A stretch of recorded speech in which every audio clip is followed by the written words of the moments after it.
All right, we are live. Third rock from the sun, that big blue marble called Terra or Earth. Welcome to Cialis After Dark.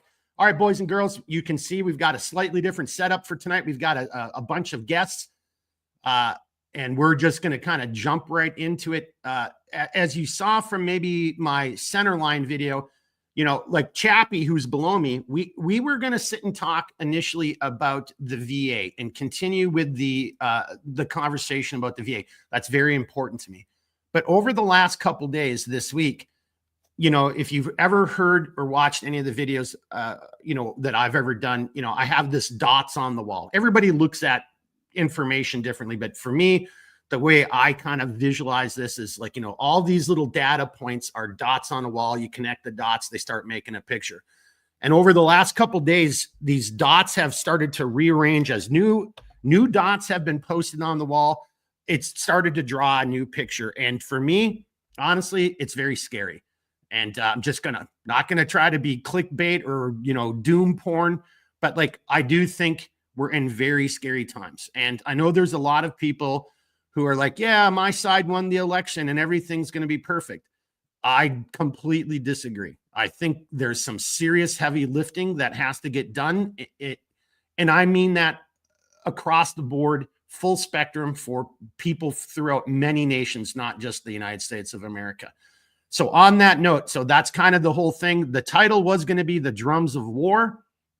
Blackbeard, Glowbeard, you know, implemented some of his own, like, you know, he's like, I'm in charge of the thumbnails. I'm going to give it my own title. And it's a good title. It's a countdown to chaos. And part of it has to do with war. Part of it has to do with globalization. Part of it has to do with, like, you know, new world order and these things. Now, again, I've talked to all three of these gentlemen. I think we all know the conversation. So we're just going to jump into it. But just in case people haven't seen any of you guys before, let's just go around the horn clockwise. We'll go to Glowbeard, Redbeard, and Chappie. Just give a quick introduction, say a little bit about yourself, and then when it comes back to me, I'm just going to pose a question. We're just going to jump right into it. It's Friday. I hope everybody's got an adult beverage. We all know Redbeard doesn't because he's a teetotal and coffee drinking. Well, I see Chappie. Oh, yeah, Chappie and I, we're on... Chappie and I, we're on the same sheet of music. I like it. All right, Glowbeard, why don't you tell everybody just a quick second about you, and then we'll come down to Redbeard and then to Chappie. And thanks for being here, all three of you guys, by the way. This was kind of last moment, and huge thanks to Chappie for, you know, rolling with the punches and adjusting to the terrain that we're deployed on here, which is not what he and I had been talking about and what our plan was. So on that note, go ahead there, Glowbeard. Yeah, I am a recovering pirate.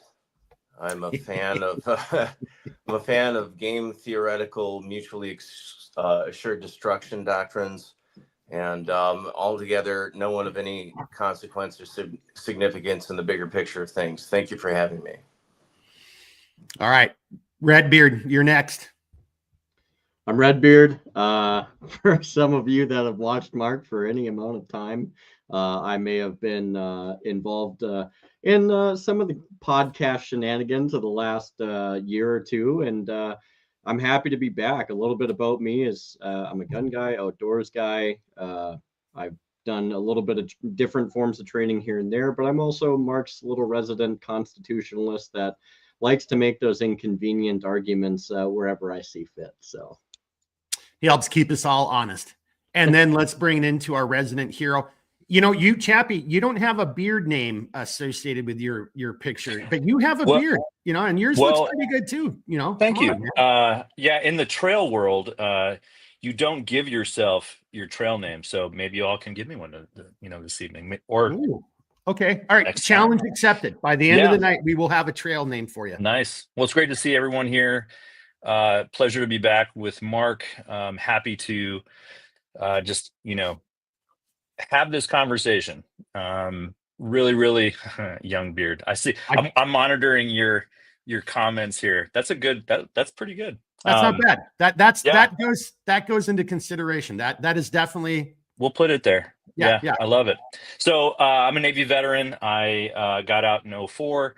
I was in aerial reconnaissance, and after that, I turned into this long-haired young bearded hippie that you see before you now. And I have the pleasure of serving my community in that veteran space in the outdoors. And I'll leave it at that, and we'll just jump right in. All right. Yeah. And on that note, let's do it. So let me just kind of like set the stage for tonight's conversations. And for all you guys watching live right now, appreciate you being here. I just, one little bit of fluff, as it's been called, or housekeeping. Next week, I am changing the times to 1800 Central. So the live stream on Thursday, the loadout or CLS lot gear, the gear lives, 1800. And then the Cialis After Dark, what we're doing right now, that's also going to be 1800 Central. I just had enough comments and it just makes sense. So we're going to do that starting next week. Why wait until next year? But okay, so on that note, so for me, dots on the wall, the last couple days, there's been a series of events that have taken place. And there's been a long series of events that have been taking place, you know, for quite honestly, you know, well over a decade. And it may have been accelerated over the last 4 and 8 years.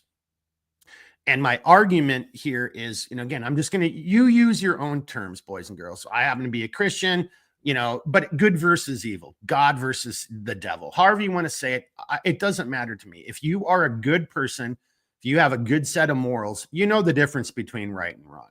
And maybe there's some nuances, and like Blackbeard and I were just having a kind of very interesting conversation in our pregame before we went live. And I don't know if that'll come up, but it's a good mental challenge. And that's hopefully what we're going to do here tonight. So the premise of my argument, and this is just my opinion, is that over the last, you know, decade, we have been so inundated with information. It's next to impossible to keep up to what's being thrown at us. You know, 20 years ago, there might be 3, maybe 5 major stories, political, international relations, conflict, you know, that kind of stuff in the span of a year. Now it's like there's like between 3 and 5 major stories like almost every day. Now I know I'm being flippant, but you know, within a week, it's so hard to keep up with it. And Redbeard might address that because he and I talked about that exact point the other night. But my argument is it's being done intentionally. If you flood the zone, if I throw so much chaff at you, your missiles or your radar can't penetrate it. There's too many targets. It's so hard for you to lock on and stay focused on one singular event that you can get your brain around. And most of us are just normal people living our lives, working our ass off, whether it's raising a family, whether it's starting, you know, running a business, you know, whatever it is, we're busy. And when we're not working, we want to relax and be a human being and enjoy life. So under that, guys, that's just one, in my opinion, one of many ways in which evil is flooding the zone. And where I'm going to start with this, and we'll start here and work our way backwards, is just in this last week, look what's happened. And Redbeard, this wasn't part of our conversation. And you already know Romania.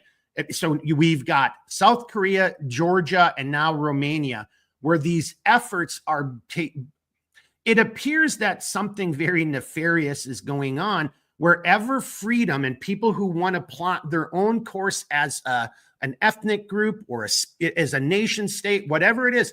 It seems that there are outside influences, outside elements that are trying to control that and shape the environment in which we operate in. And most of us don't have the time to follow up on it and stay abreast of it. Or even if you do, you get inundated, you know, and this is what Redbeard and I were talking about. You know, I still, unfortunately, you know, look at between, you know, 6 and, you know, it's usually about 6 and 8 different media outlets almost every morning when I'm waking up and having my coffee. It's part of my old CIA, you know, reading cables and trying to see what's going on in the world. You know, this is all open source. And it is, you cannot isolate. There's so many targets. You can't isolate them and focus on them. And how about that as a good place to start, guys? I see Redbeard nodding. Okay, Redbeard, why don't we just come over to you and start off with that first? Yeah, so I was thinking quite a bit about the discussion that we had the other day, and you know, and it bringing up the couple of countries that you already have. I mean, that was just a short list. I mean, oh yeah, that's not even taking into account Serbia, which there's always some type of thing that's trying to be done in Serbia. Moldova just experienced something too. It's the Hungary. Hungary. I mean, it's needless to say, like the thing is there's this big push, and I'll kind of elaborate and extrapolate on this a little bit. And if you guys want to jump in and add to it or whatever, please do. But like I was explaining to Mark the other day, I said it always starts in the same fashion, right? It starts in this whole thing of like you have these votes, which is very prevalent right now in Europe. You're going through all these parliamentary elections and all of these general elections. And I think over there they have, what is it, like 2 or 3? They usually go through a couple courses. I could be wrong. It might just be 2, but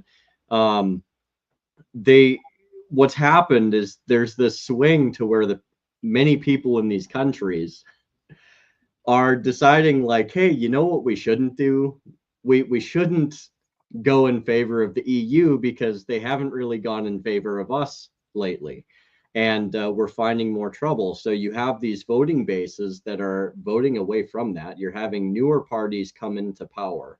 And there's a non-acceptance of the fact that the people, how could they have ever voted away from this? And then what occurs is now you have these protests that come up. You have the dissent by politicians, like in Georgia, for instance, who I'm not leaving the presidency because whatever childish fit that they want to make. And like I told Mark, I said it's crazy because all of these protesters, or at least a very large majority, I'd rather say a very large majority of them, are almost always foreigners. Their signs are never in the native language. It's always in English. And it seems to be just like a flashpoint every single time it happens. Like, where do all of these people come from? And I think there's an important takeaway.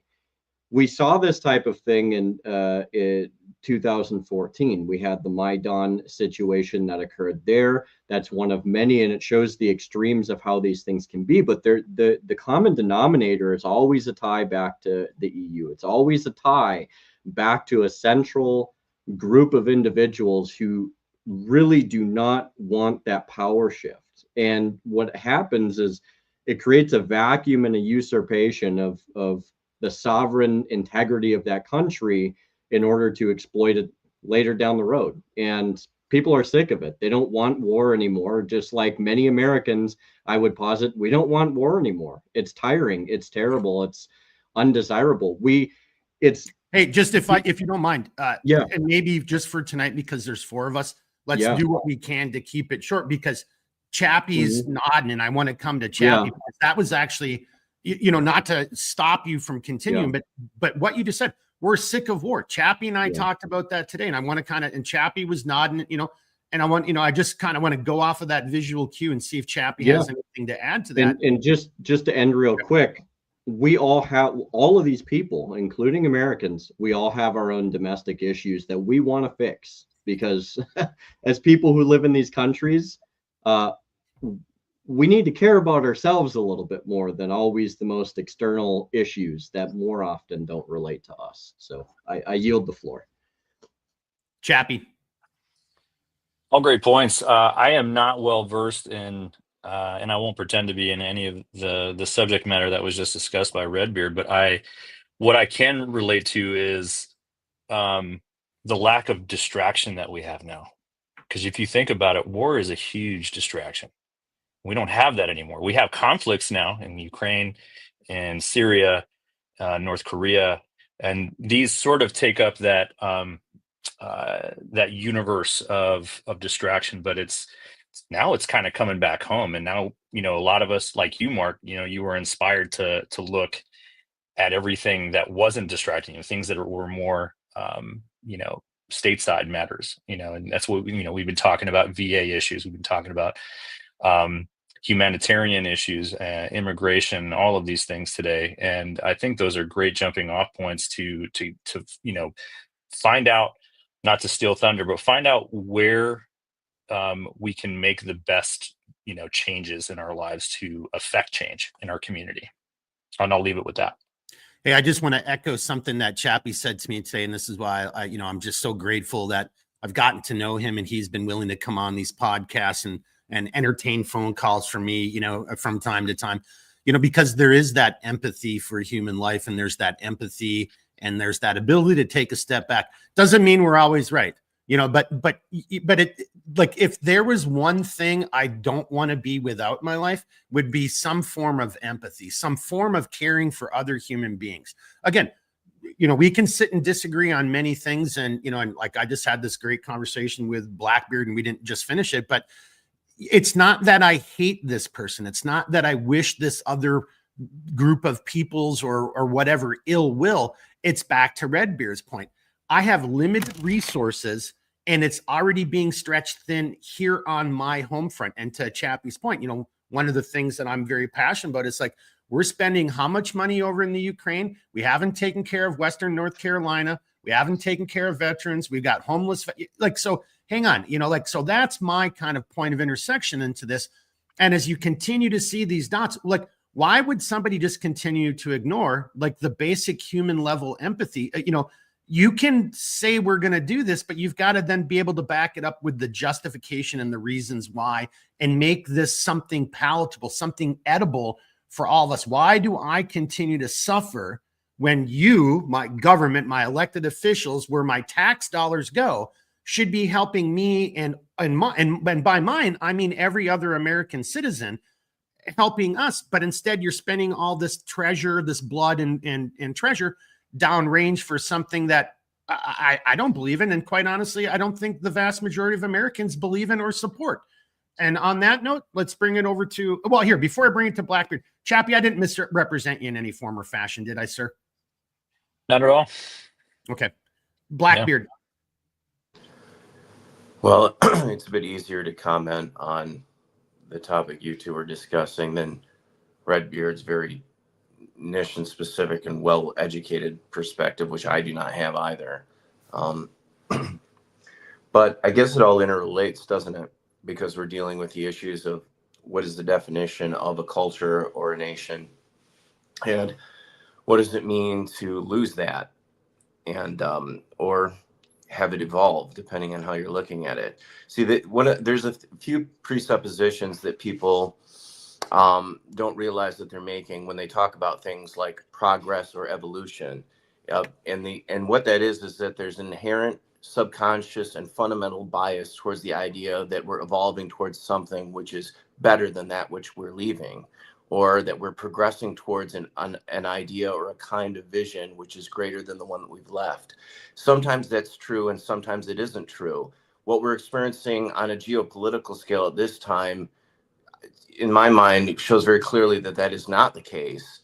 And so when you look at what have traditionally been considered Western states that adopted some form of democratic representation, at least nominally, you have to understand that you have to put yourself in the minds of the people that are actually in charge of things. So, for example, the idea of the United States was of America was that the people themselves would be sovereign. However, because it's impossible to rule whole, regions which have only grown with time at an atomized level, they would cede some of that sovereignty to people who would represent them in a more localized area, and then so you can go about your day, right? Because not everybody can sit there and be a representative. Somebody has to till the land at some point.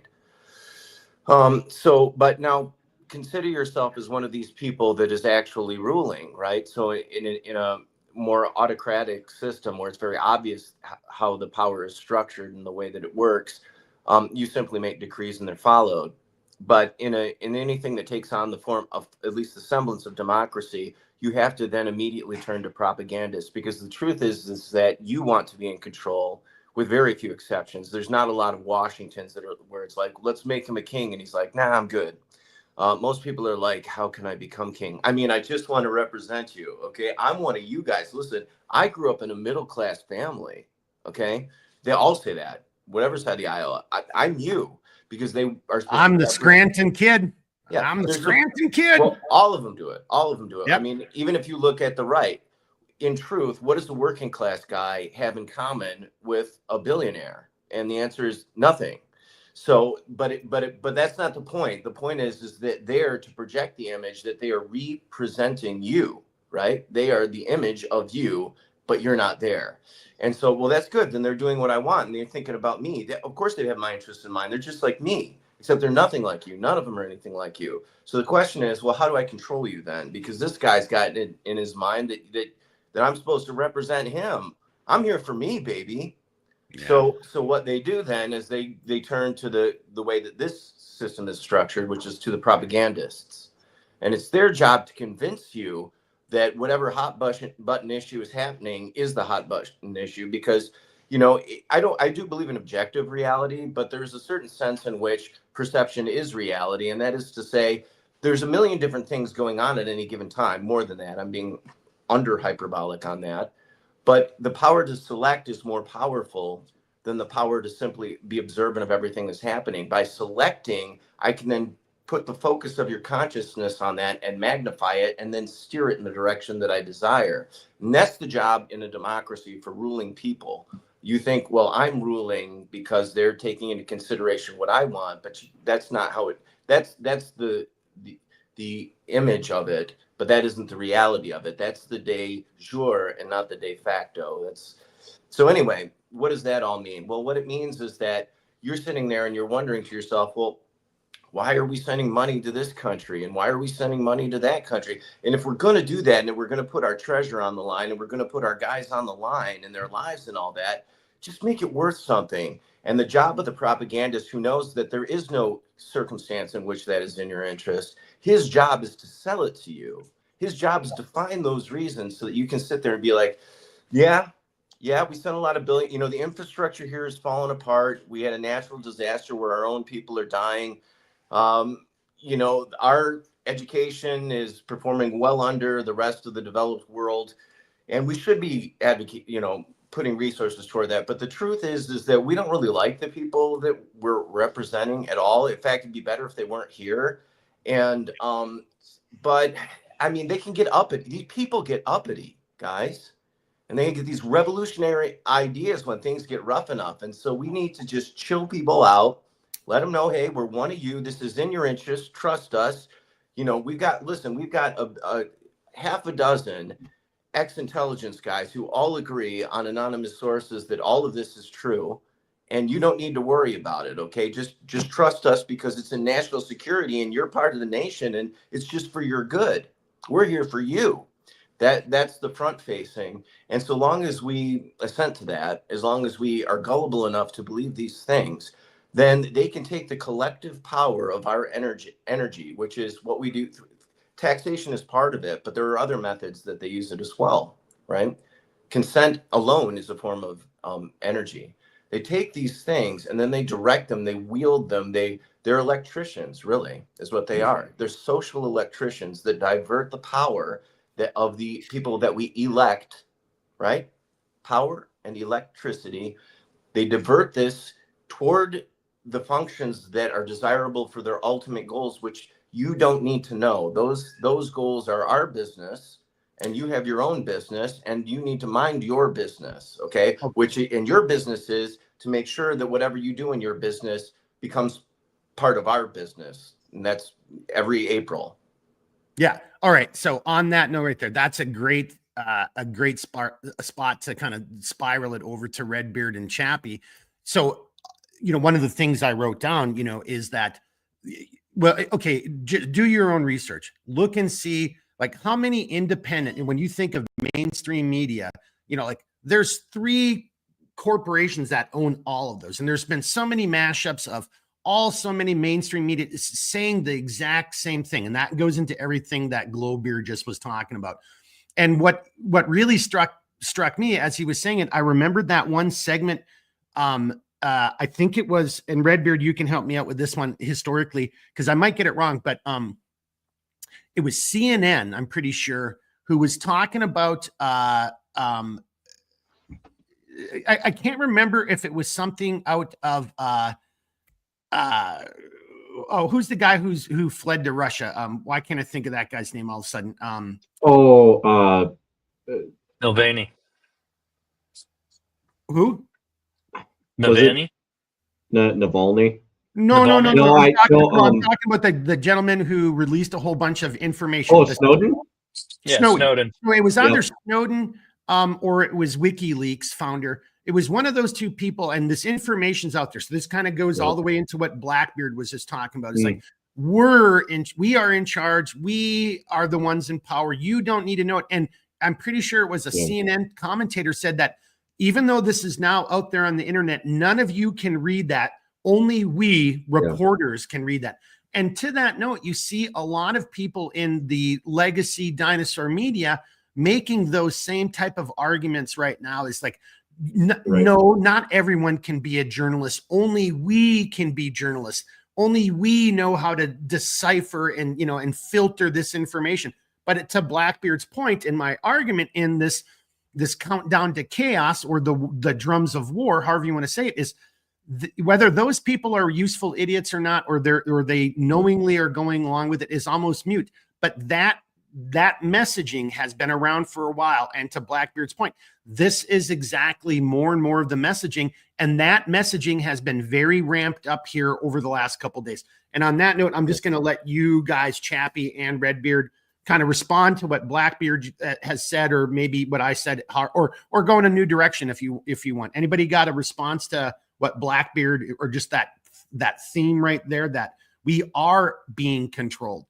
Just like the movie, they put on the sunglasses, take them off, and see the reality, open your eyes, see what's really going on, because it is coming, in my humble opinion, it's coming to a boil right now.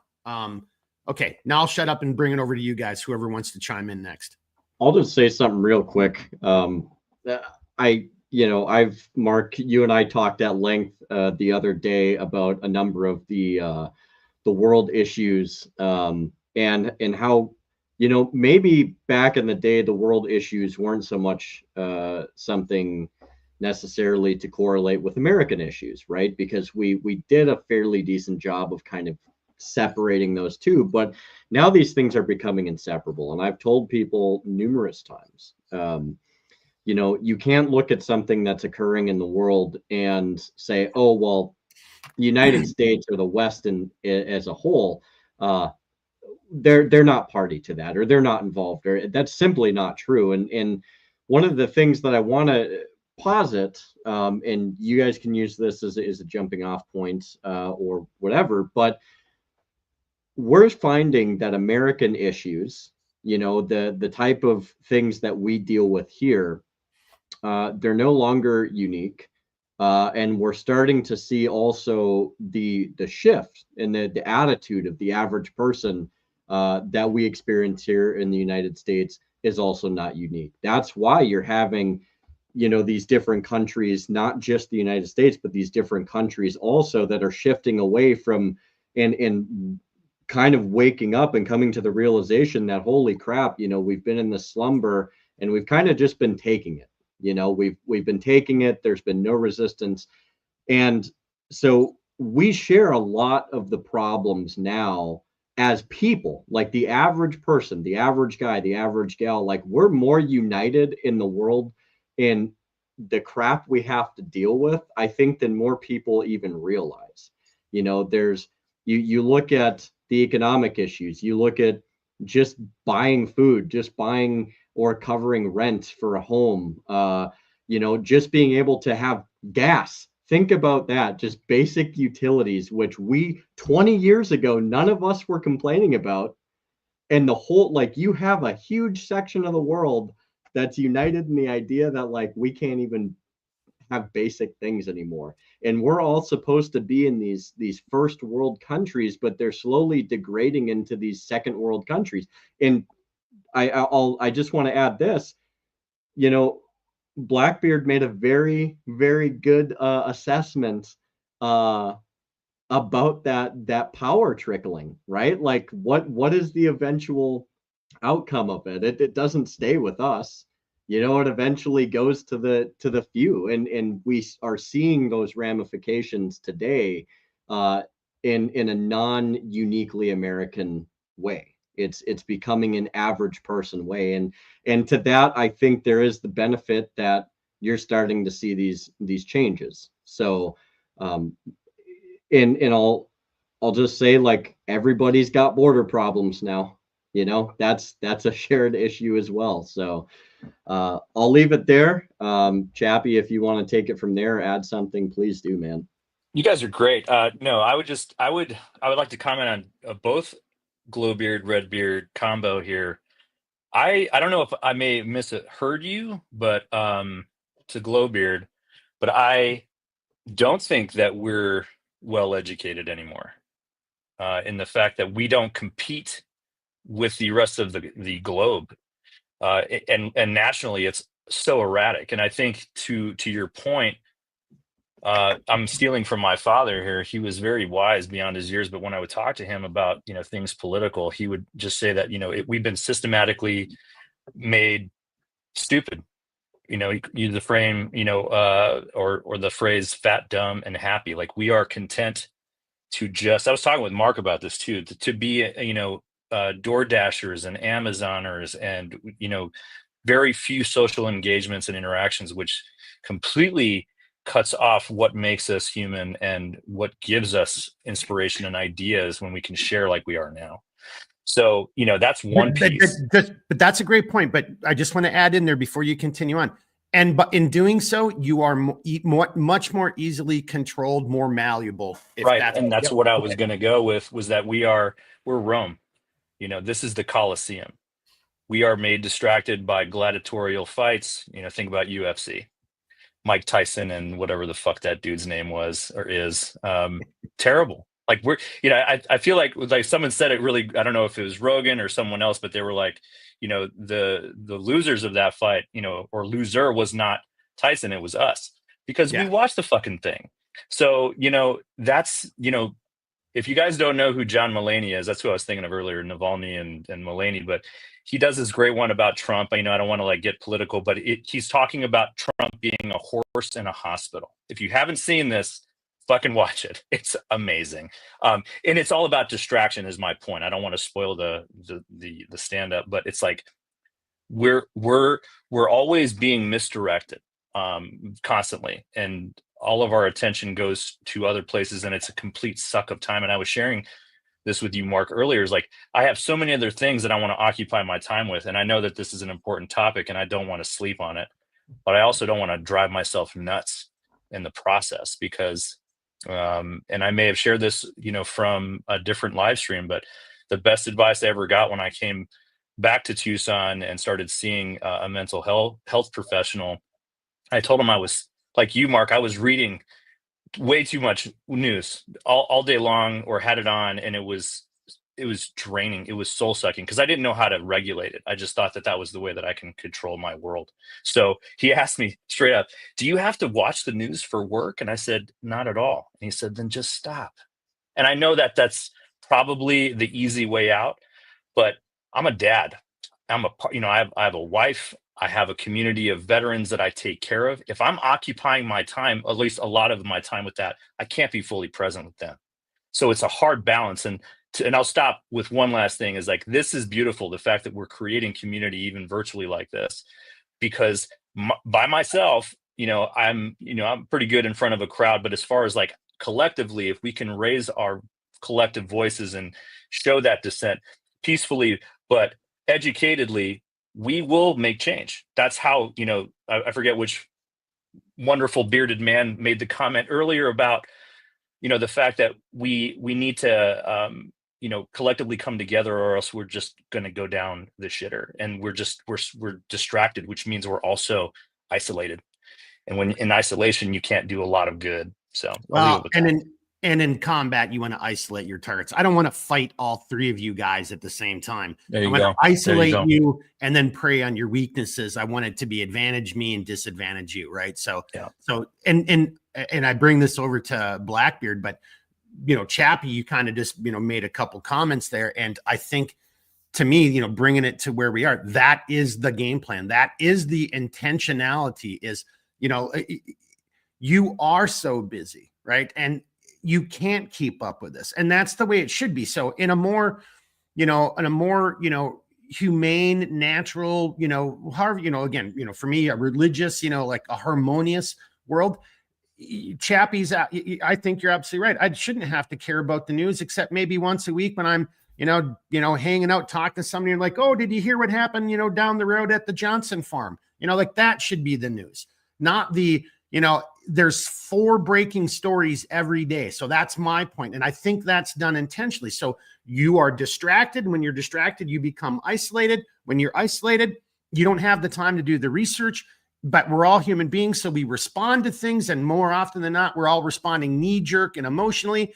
And then to bring it back over to Glowbeard. And that is exactly the intent, because now I'm getting you to respond emotionally. I can play on those emotions, get you to better or more easily do the things that I want you to do. And at the end of the day, my ultimate argument here is this is, a countdown to chaos. It is intentional. And right now I can hear a clock ticking, tick, tick. I mean, we literally are, in my humble opinion, coming up against the wire. To go back, Chappie, I think you talked about Mike Tyson. I don't want to be in the ring with Mike Tyson, even if he is 50. Like, no, man, I don't care. Like that fight was horrible, but that was Mike Tyson fighting a much younger guy who was an actual boxer. So in other words, if we get isolated, it's so easy to defeat us because we all have so many points of vulnerability nowadays. We've got families, we've got businesses, we've got our personal reputations online that we're concerned about. It's so easy get us to get us to shut the F up and conform when we should be speaking out about issues. And I think my final comment, and matter of fact, doesn't have to be Blackbeard and whoever wants to respond. I think there's some cracks in that in that wall, so to speak, right now. To Redbeard's point, I think more and more people are waking up, and more people are starting to organize, kind of to Chappie's point, and to start kind of scratching their head and saying, hey, why are we spending all that money over here? Because like eggs are still $5 a dozen where I live, so more and more people are starting to wake up and come to that realization. And that in and of itself, if there is some evil, whatever that thing is, and it wants to control all of us and change who we are as a species and the direction we move forward as a species, it's going to have to respond now, because to Redbeard and I think all of our kind of thought, people are starting to wake up and realize and starting to come together. I've said this on previous podcasts. This is where I'll shut up. I'm a child of the 80s. Dude, there weren't race relations in the 80s. I mean, half of our music stars and Hollywood heroes and all this were black. I mean, blacks and whites hanging out, My battle buddy was Cuba. I was Cuba and he was 8-Ball. Well, what do you think his skin color was? Like, no one, that was the name that other people gave us. It's not the same way now. Now we have to Chappie's point, we have to isolate, make people victims, make people the enemy. I mean, I'm going to say this right now.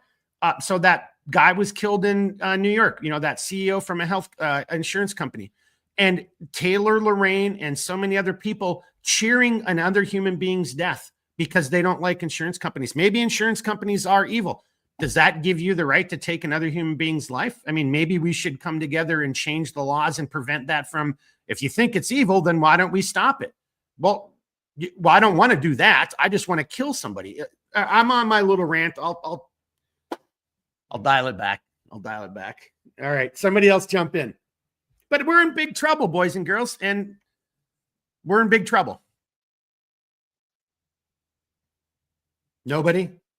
I just want to add one thing, and I have a feeling Steven or Blackbeard would be able to take this. Well, look at his eyes. He is so laughing about something right now. He's got something to say. I want to feed something to him, because I know I could be wrong, but I have a really strong feeling he'll be able to take this. We talked about this yesterday, Mark, and where did the diplomats go? Like, how hard is it to pick up a phone and talk to your adversary or perceived adversary and be like, hey, man, like, things are really bad right now and they're bound to get worse. Maybe we should not escalate things to a point of total annihilation.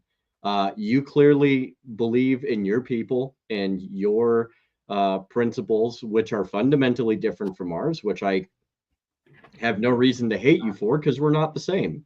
And I like my people. Hey, you And do you. Yeah, and we want to preserve who. So let's parlay. Let's have some diplomacy. Let's talk.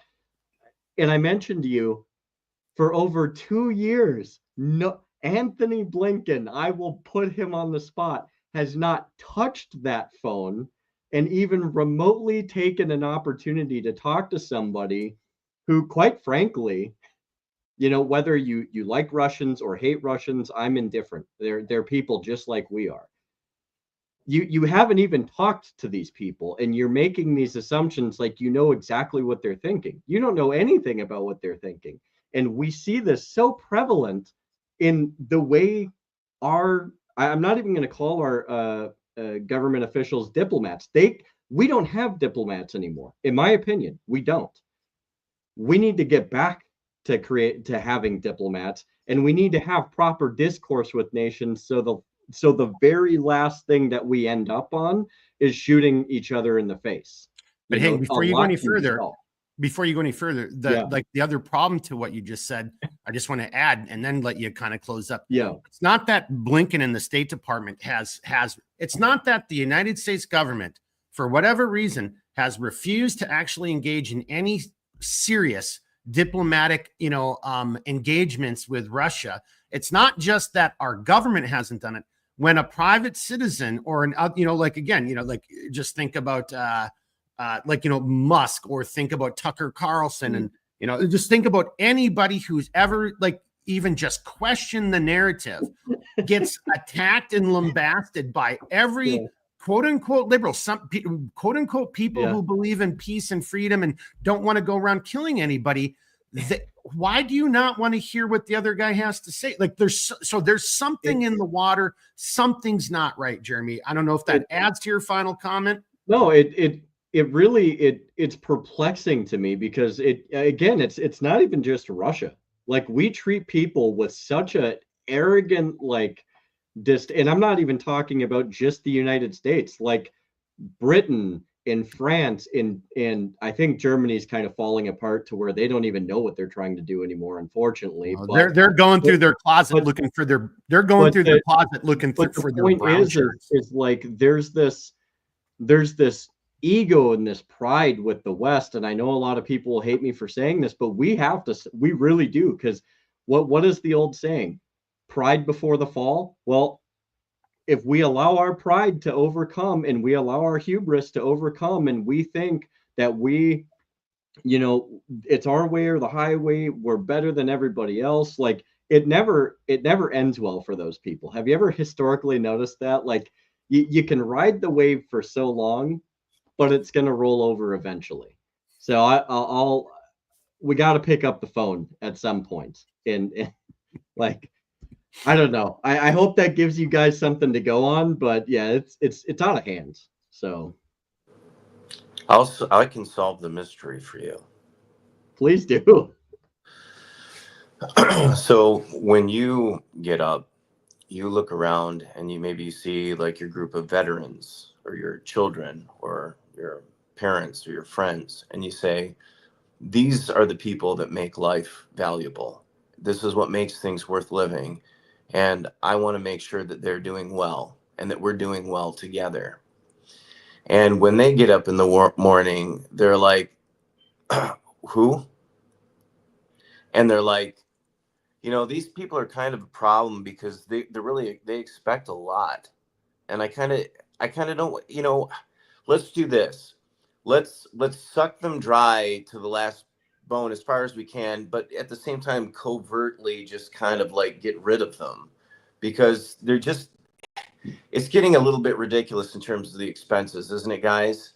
So there's an elitist attitude that's completely disconnected, that isn't particularly concerned if you and your family and friends get dissolved in nuclear fire. They don't.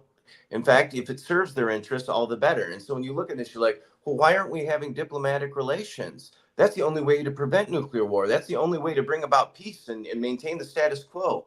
Well, you have to look to the obvious answer to that, is that they don't want peace. That isn't their goal. Maintaining the status quo is not in their interest. They have a vision for the world, and it isn't your vision, and it doesn't concern you and your family. And if your family have to be the eggs that are broken to make the omelet, well, that's unfortunate for you. Thank you for serving your role. That is the way that they look at these things. And they've had a dream for a very long time. I believe it was Alice Bailey wrote about this, called The Plan of Heaven, to dissolve national boundaries and borders. And they say, well, this is the death of nationalism. And then they're like, no, it's the resurgence of nationalism. No, it's the, and everything's bad, and everybody's off kilter. Well, the answer is that the order always follows the chaos which precedes it. So first they have to destabilize the world before they can stabilize the world into the shape that they want it to be. They want nuclear destruction. They want conflict between nations, because as long as nations exist, there won't be one totally cohesive global state. In practical terms, it's here already, and it's been here for quite some time, but it's a matter of degree, and they want it to be full spectrum. It has to manage. Now, I'm not just talking about the United States and the Five Eyes countries, the British Commonwealth. That's our idea of the West. It's bigger than that, but that's ours from our perspective. And they want it dead. They want it gone for a long time because it has served its role, and now it has outlived its usefulness by quite some time. This has got an expiration date on it of several decades at this point, and it's time we moved on. And so that's their plan. And so if that means that, you know, Russia and the US or China or whoever has to get into a little bit of nuclear conflagration, well, that's unfortunate, isn't it?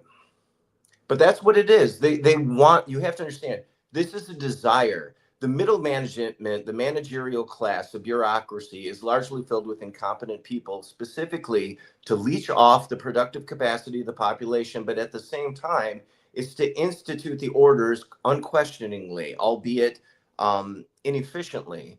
And the incompetence is the extension of the malice of the people who actually reside in real power, whose names you do not know, whose faces you do not see, because it does not behoove them that you know them. Yeah. So they, yep.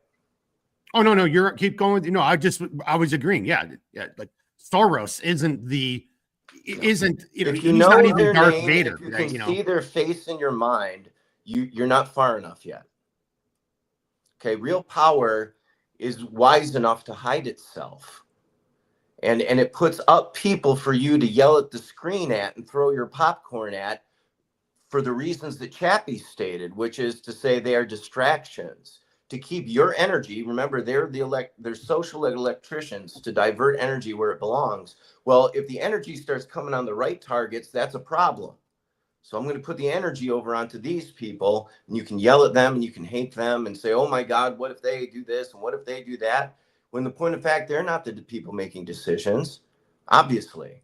Like you see that borne out by the actions, but people haven't learned the lesson to pay attention to what people do and not what they say. So they want to destroy the world, to have it emerge like a phoenix from the ashes to the vision that they have.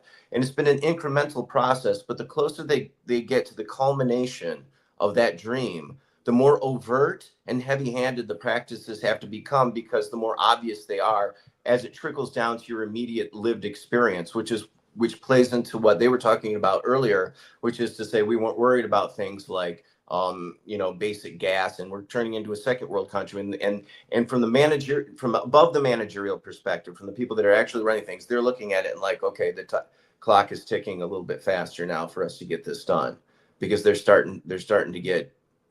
I mean, just put out some more. What have we got in the pharmaceuticals? Can we add it to the water?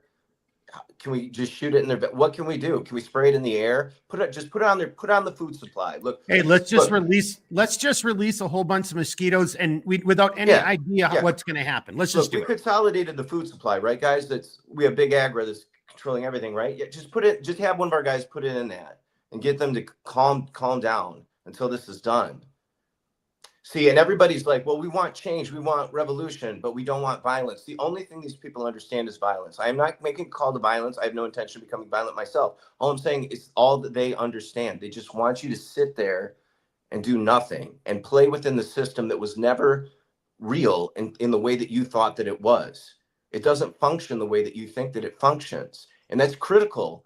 That's critical, because then you'll never be able to hit the target, and you'll always sit there talking about, well, if we just did it was just did that. I'm telling you that right now, we could see positive change, but there's simple things. There's simple things. No matter who is in the presidency, if you do not fundamentally alter the nature of money creation, it means nothing. You have bought yourself time, maybe, depending. But they can listen, they can pull the plug on this at any point. They cut back the money supply, they can crash everything. Everything. And then you can't buy, then you think gas is expensive now. Now they could do it the other. They could be like, look, we got a little bit of time here. Let's eat. We went a little bit too hard. We're not quite where we need to be. Just give them a little bit of relief for a time. Okay. Just have them get back into the okay. football. So just slow down right there. Like, Yeah. I just want to chime in. If I was in charge, like, look, and I don't mean in charge, if I was evil and in charge, that is what you just said. That's what I would be doing right now, Blackbeard. We just suffered a tactical defeat. The war isn't lost, but we just lost, the Battle of Bastogne or whatever. Give them this moment, bring us back in, regroup, consolidate our lines and our intentions. And because as everything you're saying into, Redbeard, especially, I don't want to speak for Chappie on this one, but people are going to go along with it and they're just going to click right back into, okay, now things are fine. And then 4 years from now, boom, now comes down the hammer. And that is really part of, because evil isn't just putting all its eggs in one basket, but I believe what Blackbeard just said is part of a grander strategy that is at play right now.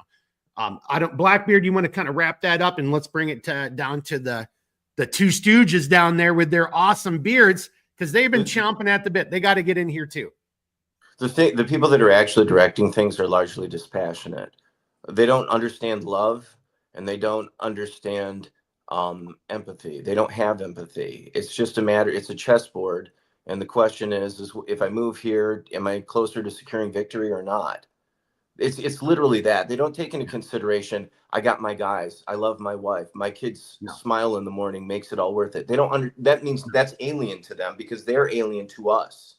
Yeah. And that's part of the reason they were able to rise to the positions that they're in. But I think what I've articulated delineates my perspective clearly enough, and I'm interested to hear on your perspectives on it. So Chappie, Redbeard, before we come to you, just Blackbeard is always dumping, big, huge intel dumps on us. But like two things came to mind at the very end. One is like, these people are not like us. And, like the Joe Biden thing. I don't care if you voted for Joe Biden. I'm going to be in disagreement. Joe Biden doesn't give a shit about his kid.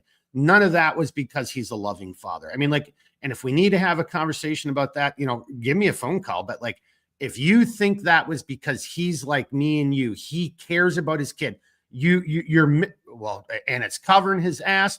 And what father puts his drug using son out in that environment to whore money for him? Right. So, okay. But I don't want to go, but that's one thing that Blackbeard just said. And I'm only bringing it up because I believe he's correct. That is actually who the faces of this evil are. These aren't people.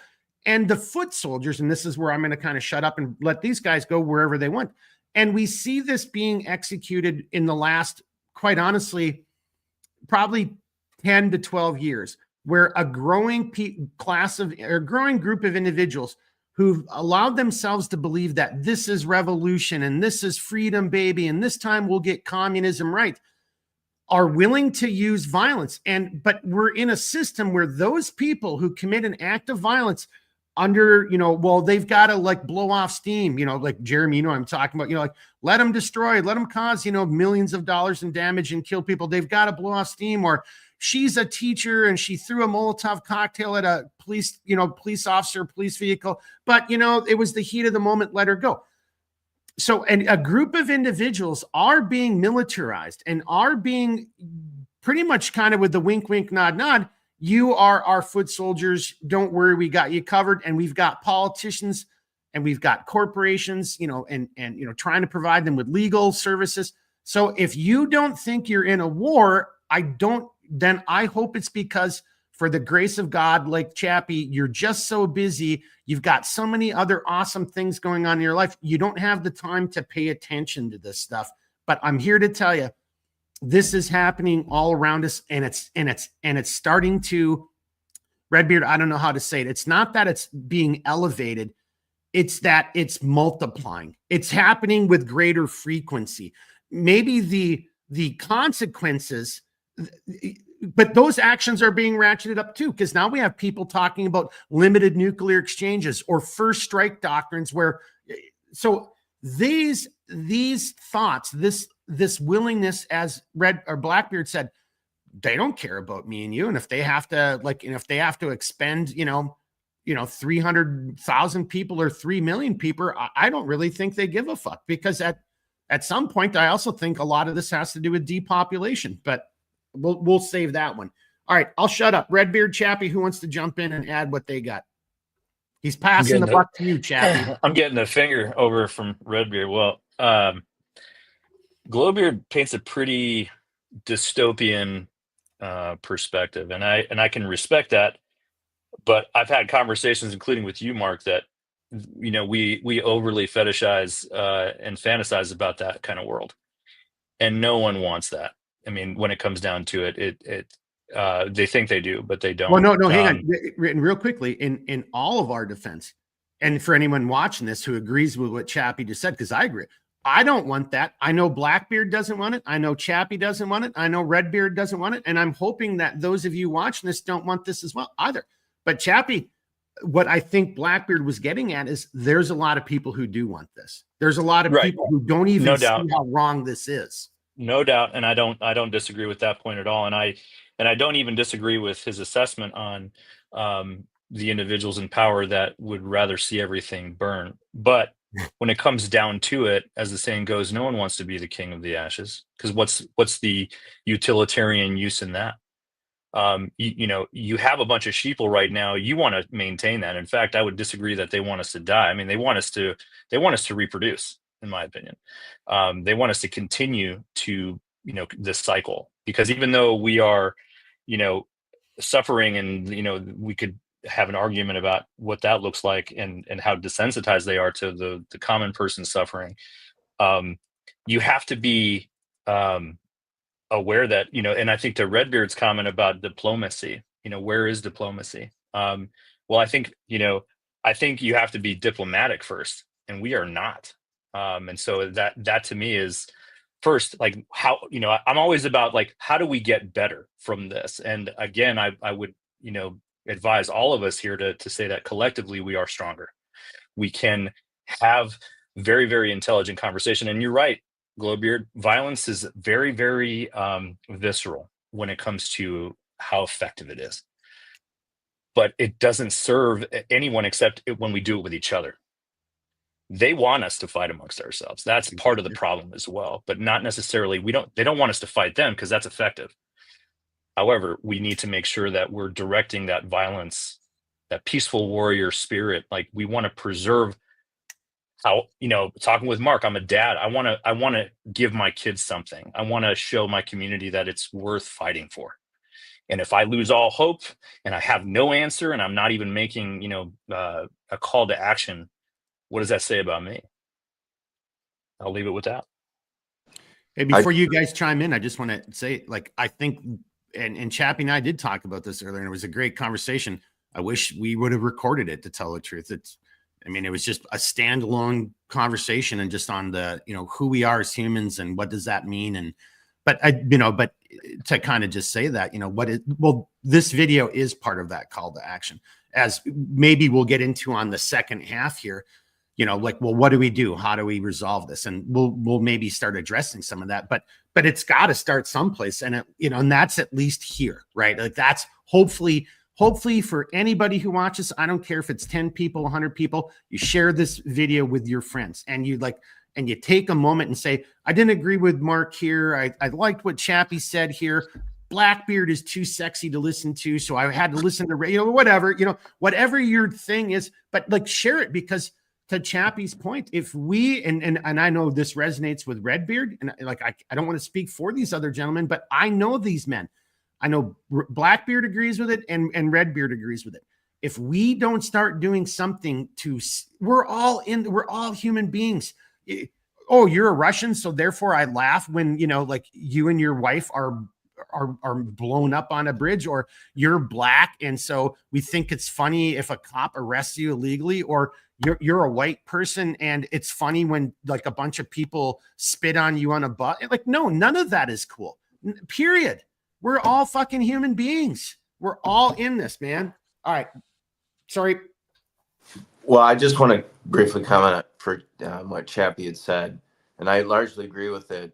It's what I'm saying is I want to make 2 points with that. What I'm articulating from that isn't what I desire, and it is not my personal perspective. That's an exercise of theory of mind. This is getting inside the heads of the people that are operating, and I think that from that point, there's a large amount of explanatory power for the world that we have that answers a lot of this doesn't make any sense.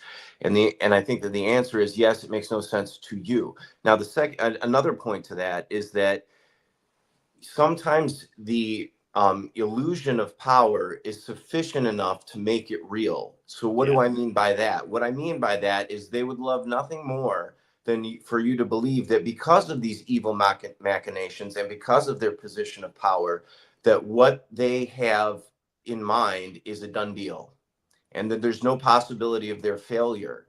And the truth is that if you believe that, you will make it real. But if you understand that that is a psychological operation against you, because there's a lot of people find this when they start to realize it's kind of a process of grieving that you go through when you realize what the world is really like. And I'm not saying I have it exhaustively, but I have it a lot better than I did when I was a much younger man.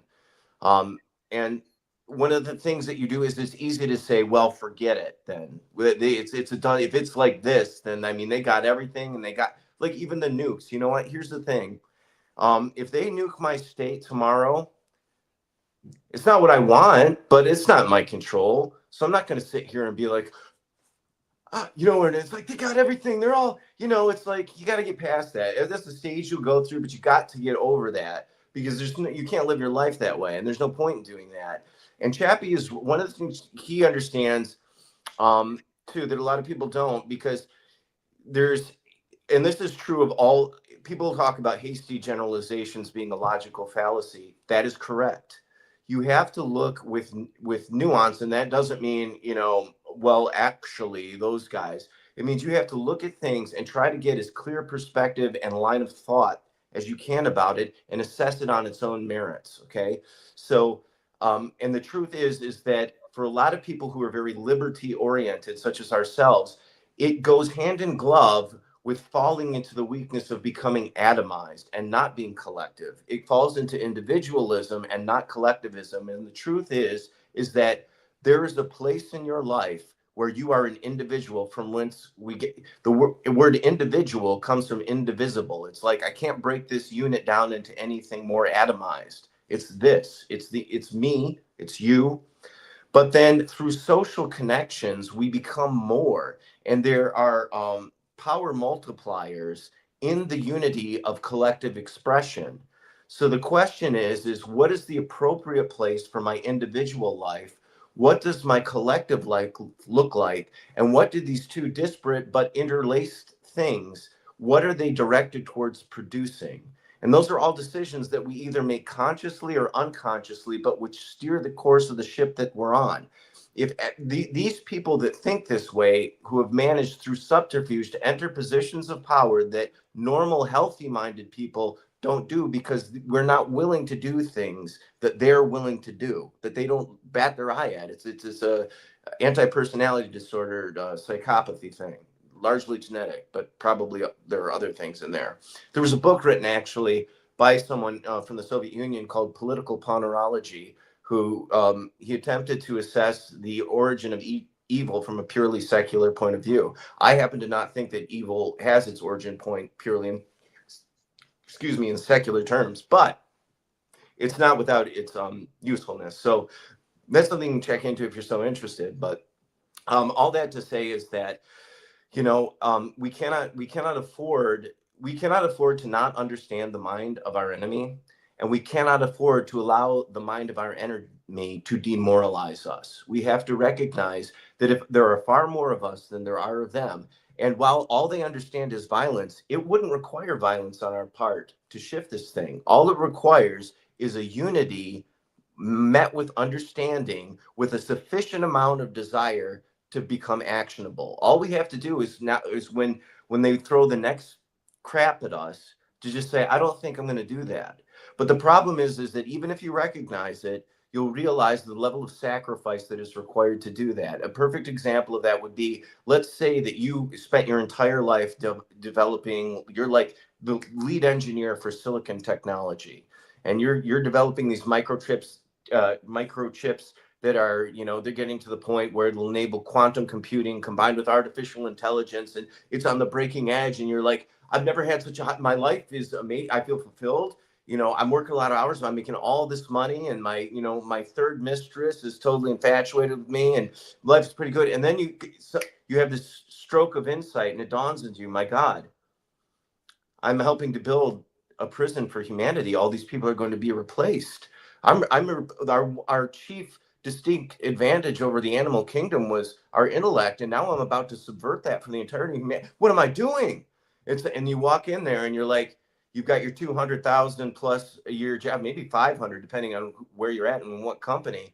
And you look at your house, and you look at your children and the child support you're paying to your second wife, and you're looking at the car and the vacation homes and the rental properties and all of this. And you think about the time that you invested going to college and the money that you spent. You're still paying on the student loans, not because you can't pay them off, because the hell with it. You look at all that, and you look at the other hand, and you're like, but I just realized now I'm doing this, and it's the end, and none of it means anything and you're like, and you hand in your resignation paper. The truth is that one man in a million will make that choice. One man in a million will make that choice, and that's not enough. The problem is fundamentally spiritual. It's about what we're willing to sacrifice for something more than ourselves. Until that within our hearts is corrected, none of the expressions that we experience will be remedied. Yeah, that's well, you just muted yourself. I mean, so that was a great setup. And I just want to point out two things that Blackbeard said before I bring it over to, Redbeard, our esteemed guest, Redbeard and Chappie. But if you actually rewind Redbeard's screet there, or his rant, not a rant, but there's a word I'm thinking of. But anyway, if you listen to his words, and if you take those words down and you start putting that into, that's math. Like, so when you get, like, that was a mathematical formula spoken in words. That's logic. It's really hard if you really take a step back. And that is back to where he ended it. That's kind of the problem, I think, is where we are right now. So, and to Chappie and Redbeard, not to push us in this direction, but I know you guys both have an interest, both in the terms of how we paint our quote unquote enemy, how we deal with our neighbors, how we deal with ourselves. That is what is lacking. We are being pushed away from an intelligent ability, a cogent manner to digest an issue, have a conversation, interact with our neighbors, Chap, we were talking about, now it's, everybody hates each other. And if you're not on my side, then, go fuck yourself. We've lost that. And I'll throw this over to Redbeard too. This is something Redbeard, and this is where I knew I loved Redbeard as a human being. And this was years ago. And, the Ukraine-Russia thing was going on. And I'd already known Redbeard for a long time, but my point here is we were both lamenting how many people in America and in the West were joyous over pictures of a mother and father who were burned alive in a vehicle, on a bridge. It was on the Crimean Bridge. Yeah. And, and everybody was joyous about this. Those weren't combatants. You don't even know who those, maybe they hated what they're, we were celebrating the death of potentially innocent people. And that really upset me, right? That was like, who have we become, right? And I spent my whole life, seriously, I joined the military at 17. I don't need anybody to lecture me about any of this other bullshit. And matter of fact, I kind of almost want to turn it over to Chappie on that one, just because of the military side. And I feel pretty confident that you're going to be on my side on this one. It's like, dude, we don't want any of that. That's horrible. That's not No, that's no bueno, folks. That's no bueno. Chappie, do you want to jump in, or should we? Because I know Redbeard's chomping at the bit too. I want to hear what he has to say first, and then I'll take it after him. I will just comment. Oh man, so many good points. I did have a gummy as well, and that last rant or tangent, whatever you want to call it, stream of thought was it's scary to think about. Yeah. Like Well, that is why I wanted to do this podcast. I know. And I'm over here kind of going that, I would argue that the people in power right now made that sacrifice. They are those one in, I wouldn't say millions, but maybe thousands, but where they had the advantage was money and privilege. Whereas the rest of us, we just didn't, we weren't born into it. We weren't nepotized into it. The military side of the argument, I mean, and I think that's why a lot of us that, maybe not have firsthand seen like the real atrocities of combat, but maybe just understand it well enough being associated to it and that culture, is that we don't want to do that to our neighbor.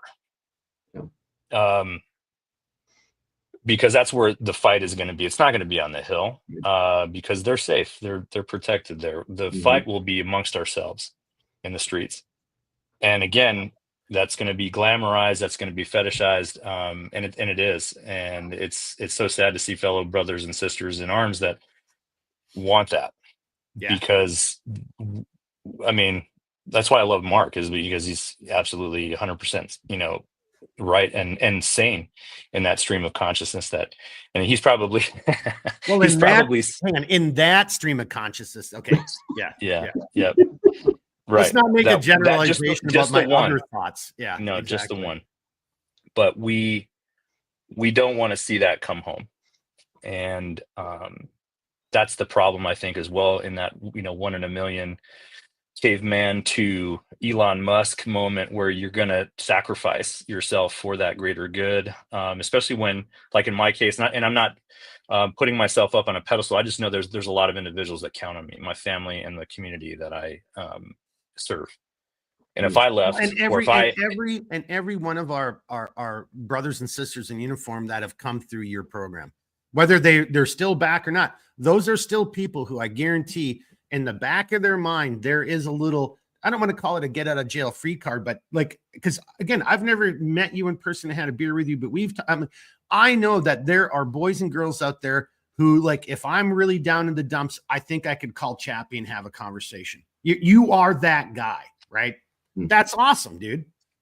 Yeah, I appreciate that. And that's sort of the role that I fit in. And maybe if something happens in that regard and we do come back together, it's funny.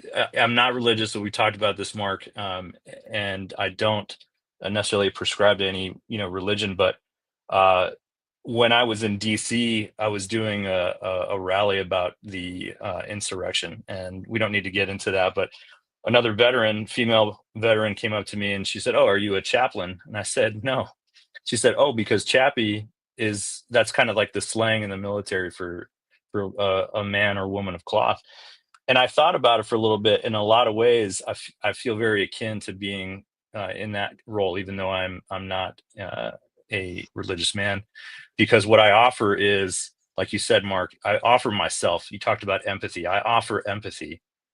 And that's where we need to kind of go back to, is that, remove ourselves from whatever else is happening in the world, those distractions, and recognize that we are all related.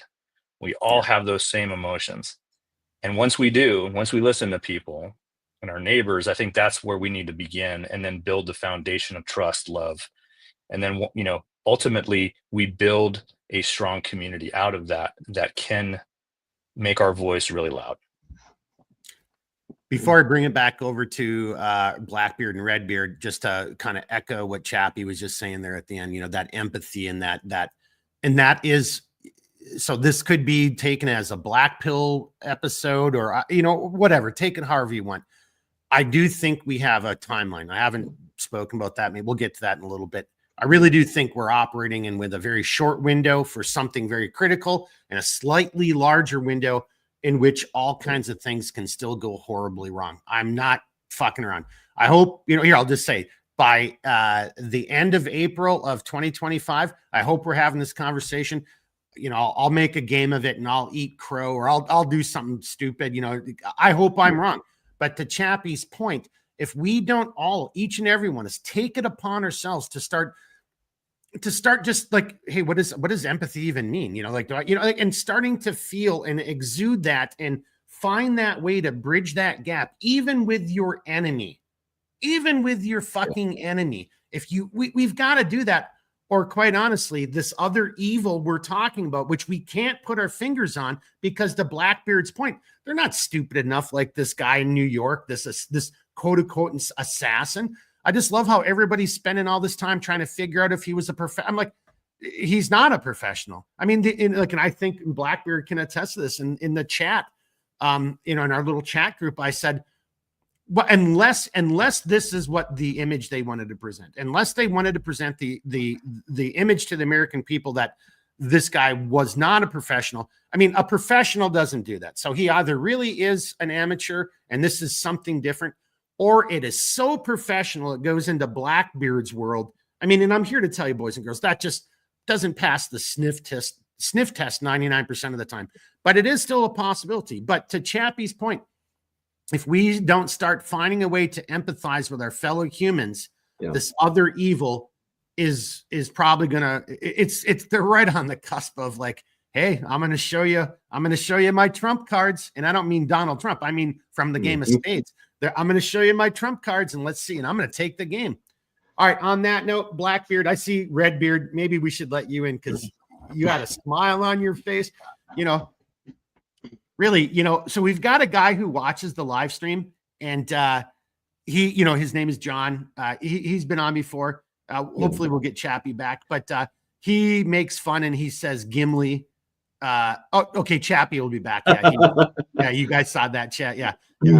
We all know what he's doing. It's already been an hour, boys and girls. None of us are young anymore, bathroom nature calls.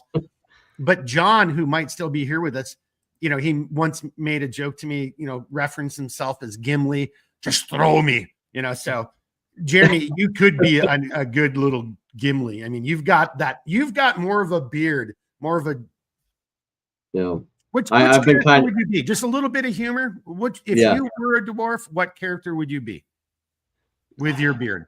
Hey, look, okay. So, I don't know if I've ever made this known, but,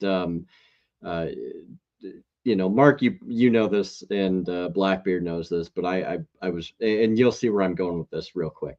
You guys both know that I was raised Catholic, and what most people don't realize is the Lord of the Rings has very heavy Catholic undertones, and so I would happily undertake the Gimli persona if that so be the wish. It's a very based series, so I'll let you and John I'll let you guys figure that out because he's been nicknamed Gimli, so I think he might already have. Dude, I love it. Hang on, but that's because of his stature. It's because of your beard. So yeah.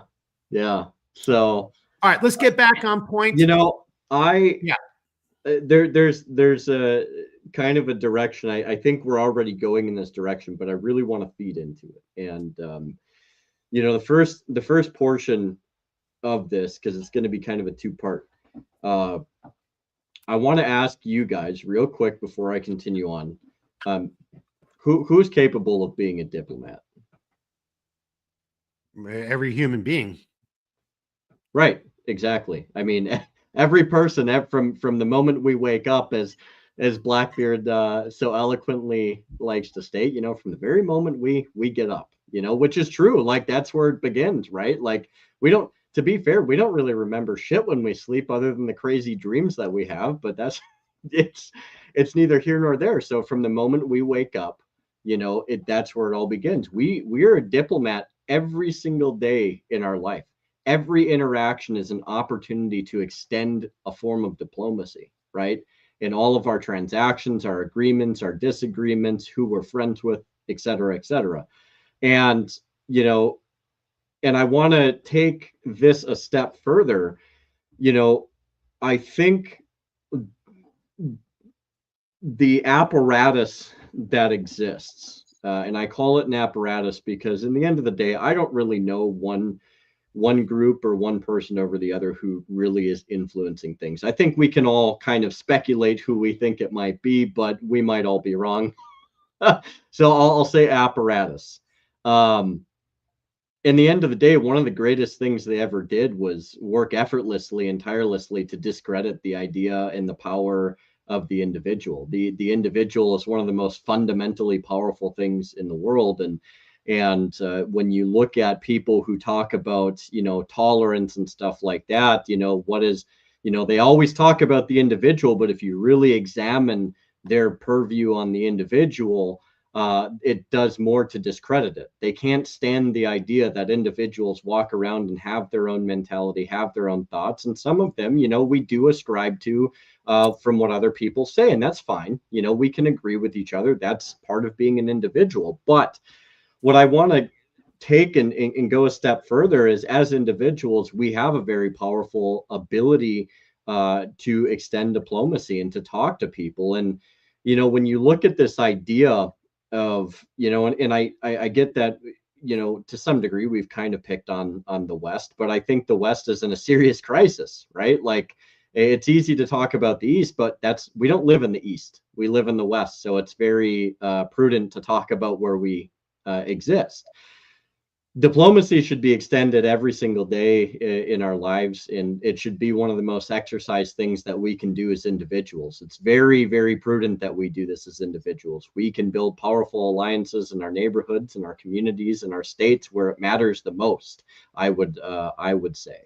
But even more so, it gives us the opportunity every single time that an American travels from the United States, we can be a diplomat to other people. We can create good relations in places like Russia and China, and we can build bridges that are quote unquote elected diplomats seek to destroy more so than others, because it creates a perfect cycle of discord that they can profit from, not only on the you know, the chaos that's sown in other countries, but here at home.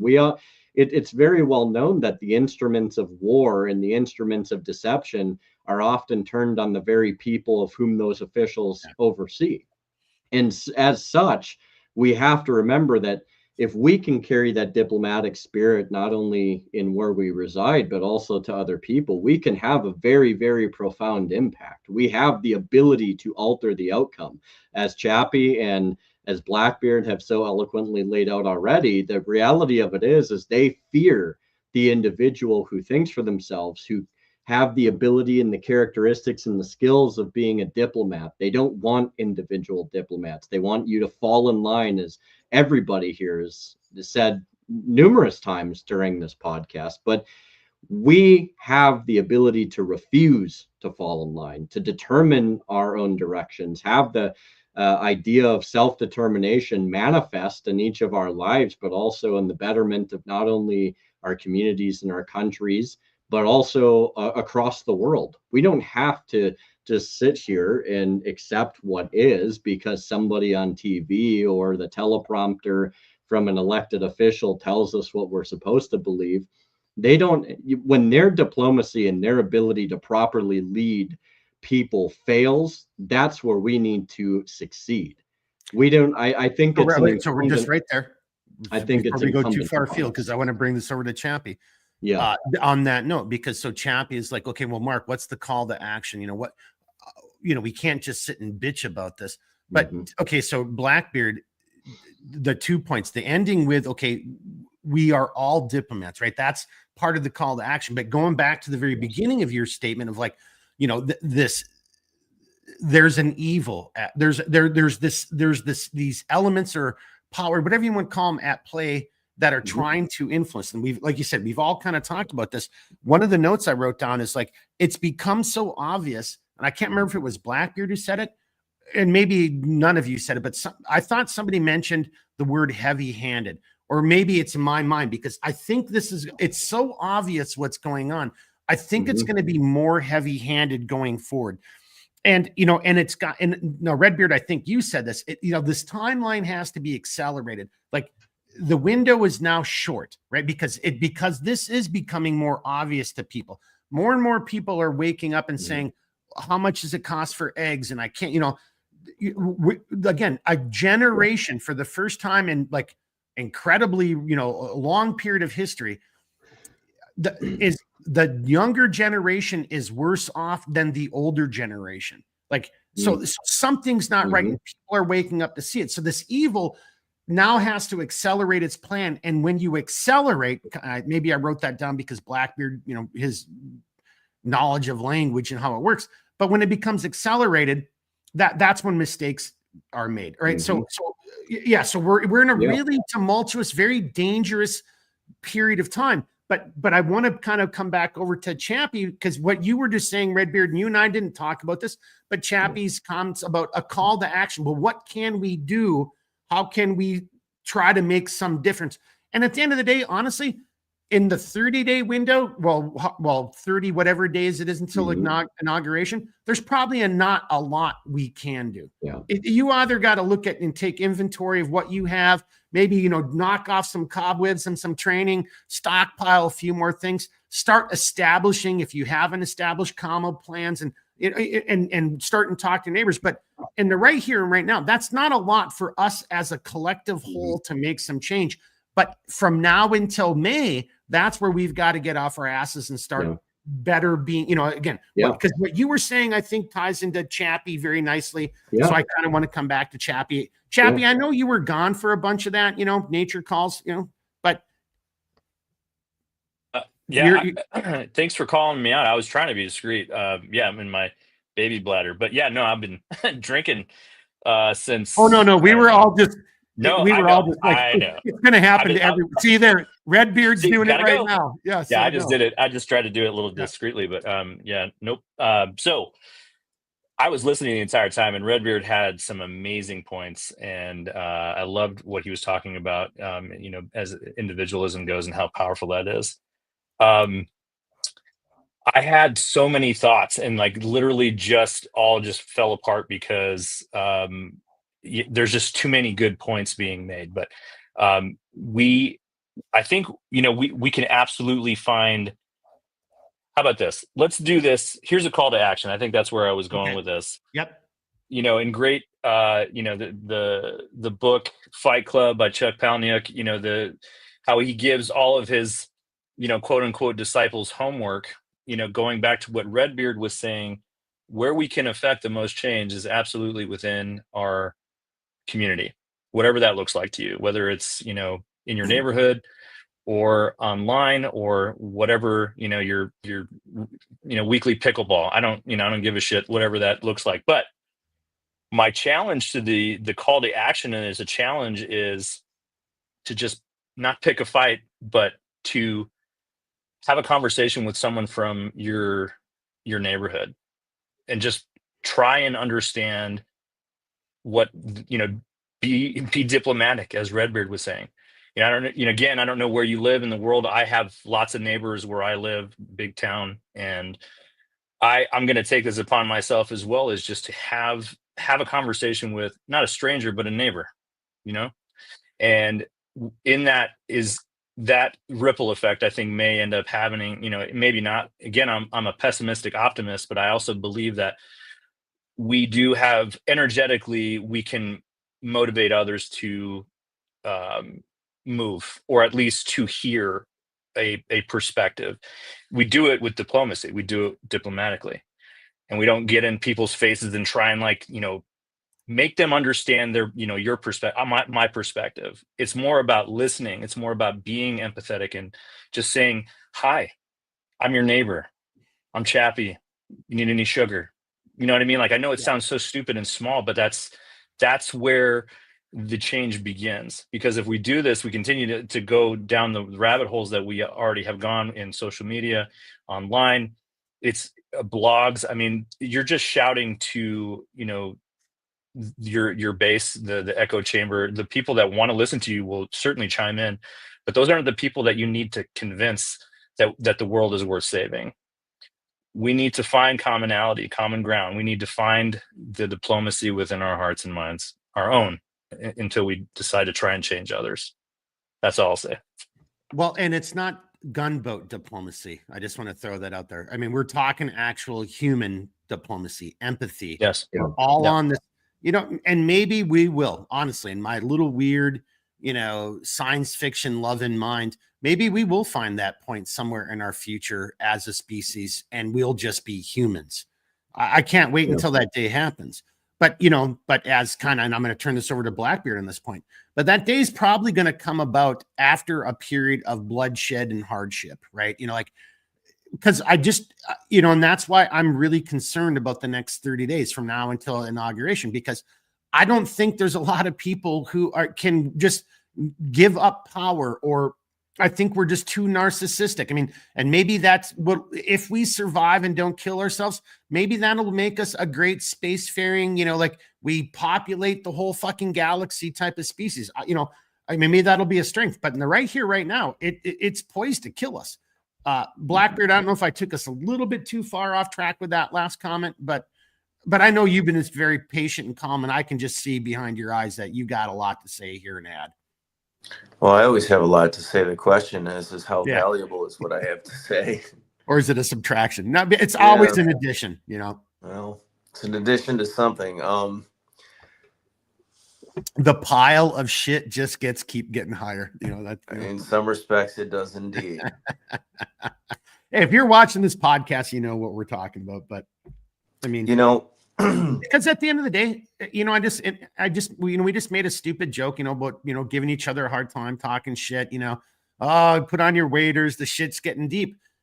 But that kind of goes into what Chappie was just talking about. I see a smile. That is the empathy. That is getting to know your neighbors and getting to that point where you can have those type of conversations, because that's what human beings do. And that goes into Redbeard.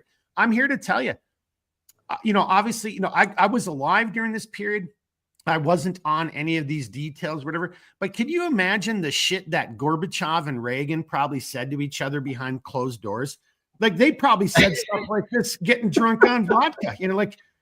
I think to Happy's point, those were the first two quote unquote, diplomats or politicians who actually kind of got it. And, and then they probably got drunk with each other behind closed doors. I'm not joking. I don't even know if they drank, but I just get the sense that those two dudes liked each other. Just on that note, briefly, I just want to add to give something, even just increase that pile a little bit, perhaps, to Blackbeard. But and I've talked to you. I think I've talked to both of you about this a fair bit. But in the last year, I've gotten to know people from abroad, and as you guys both know, I've been attempting to learn a different language. I've been trying to learn Russian, and it's what's amazing is, we've talked about the individual diplomacy and stuff like that. And when you make a legitimate attempt to communicate with somebody from outside of your country in their native language, the reception that I've gotten from people, just in what little I do know, and learning a language isn't, you don't figure this stuff out in a week. I'm here to tell you, it takes quite an extensive amount of time to do it very adequately. But what I found is people genuinely appreciate that, right? Because you're attempting to understand them. You're attempting to bridge a gap. And to me, that is such a fundamental core of diplomacy, and being able to create that empathetic connection, as Chappie has so eloquently talked about, and to help hopefully bridge those gaps that Blackbeard has talked about, and Mark, that you've posited. And you talk about Gorbachev and Reagan, and I would even go back to the times of Kennedy. You look at some of the ways that Kennedy handled certain things. It's and it's amazing too, because if you look at the recent interview, and I'll leave it here, between Tucker and Lavrov, and I joked about this with you last night, Lavrov, he almost speaks better English than most people I know. And that's but it means something to me, because at some point he took the time to convey what he's trying to say to people that don't understand Russian, and that means something. It's not trivial, in my opinion. That is a true diplomat who's attempting to try and create solutions, or at least convey what they're trying to say. And I wanted to say that because I feel like, you know, our local whiz when it comes to you know, language and verbal interactions, I think Blackbeard might appreciate that a bit. So, In as much as it is possible, be at peace with all men. Sometimes it is not possible, but the default perspective and the desire should be peace. That's what it should be. There's a lot of benefits to peace, and there are benefits to war, or we wouldn't go to war. But it's a lot less desirable than just being at peace. And there's a few things that you have to consider in negotiations. All of this involves theory of mind.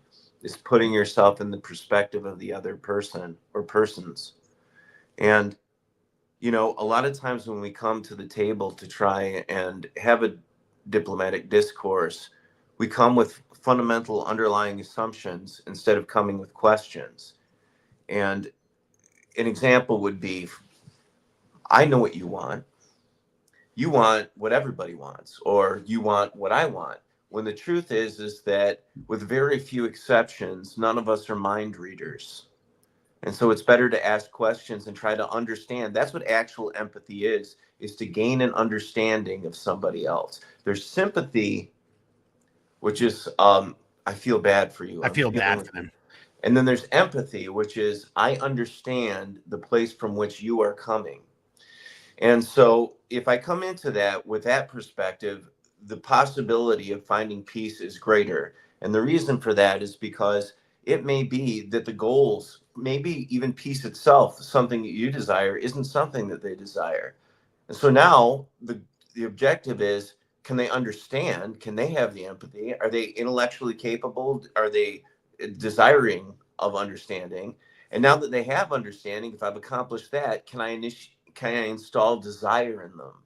Can then they? Okay, so if you don't mind, yeah, I just want to plant the seed. We can come back to it. I want you to continue, but my argument will be that the evil that we're fighting we are incapable of what you're saying. So it's inevitable that there's going to be a conflict. I just like that is what we should all strive for, and I think that all of us want that, and we all are capable of trying to reach that in people. But I think what we're facing is so evil. We should try it initially, but as I said to Chappie earlier, you know, like a Teddy Roosevelt, like, hey, my number's in the phone book. When you grow up, you can call me. The moment you kill one of my people or kidnap them, I'm going to come in and break a lot of your shit. I'm going to break a lot of your shit. And then I'm going to go, and if you do it again, I'm going to break even more of your shit.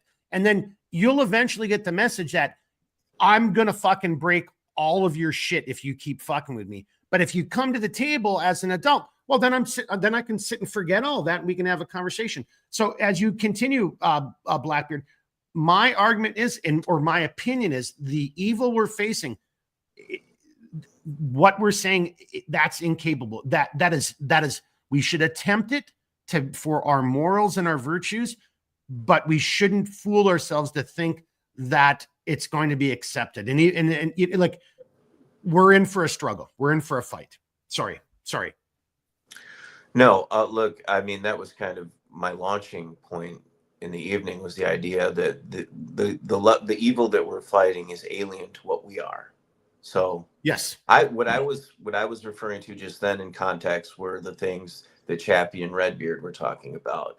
In terms of the global scale evil, there's no diplomacy between us and them. They're fundamentally different. They are not capable of understanding, even if they understand our perspective, they would never have the will to see it become real. They want their will, which is in opposition to ours. And that's the other thing you have to understand. In as much as it is possible to be at peace with all men, sometimes it is not possible.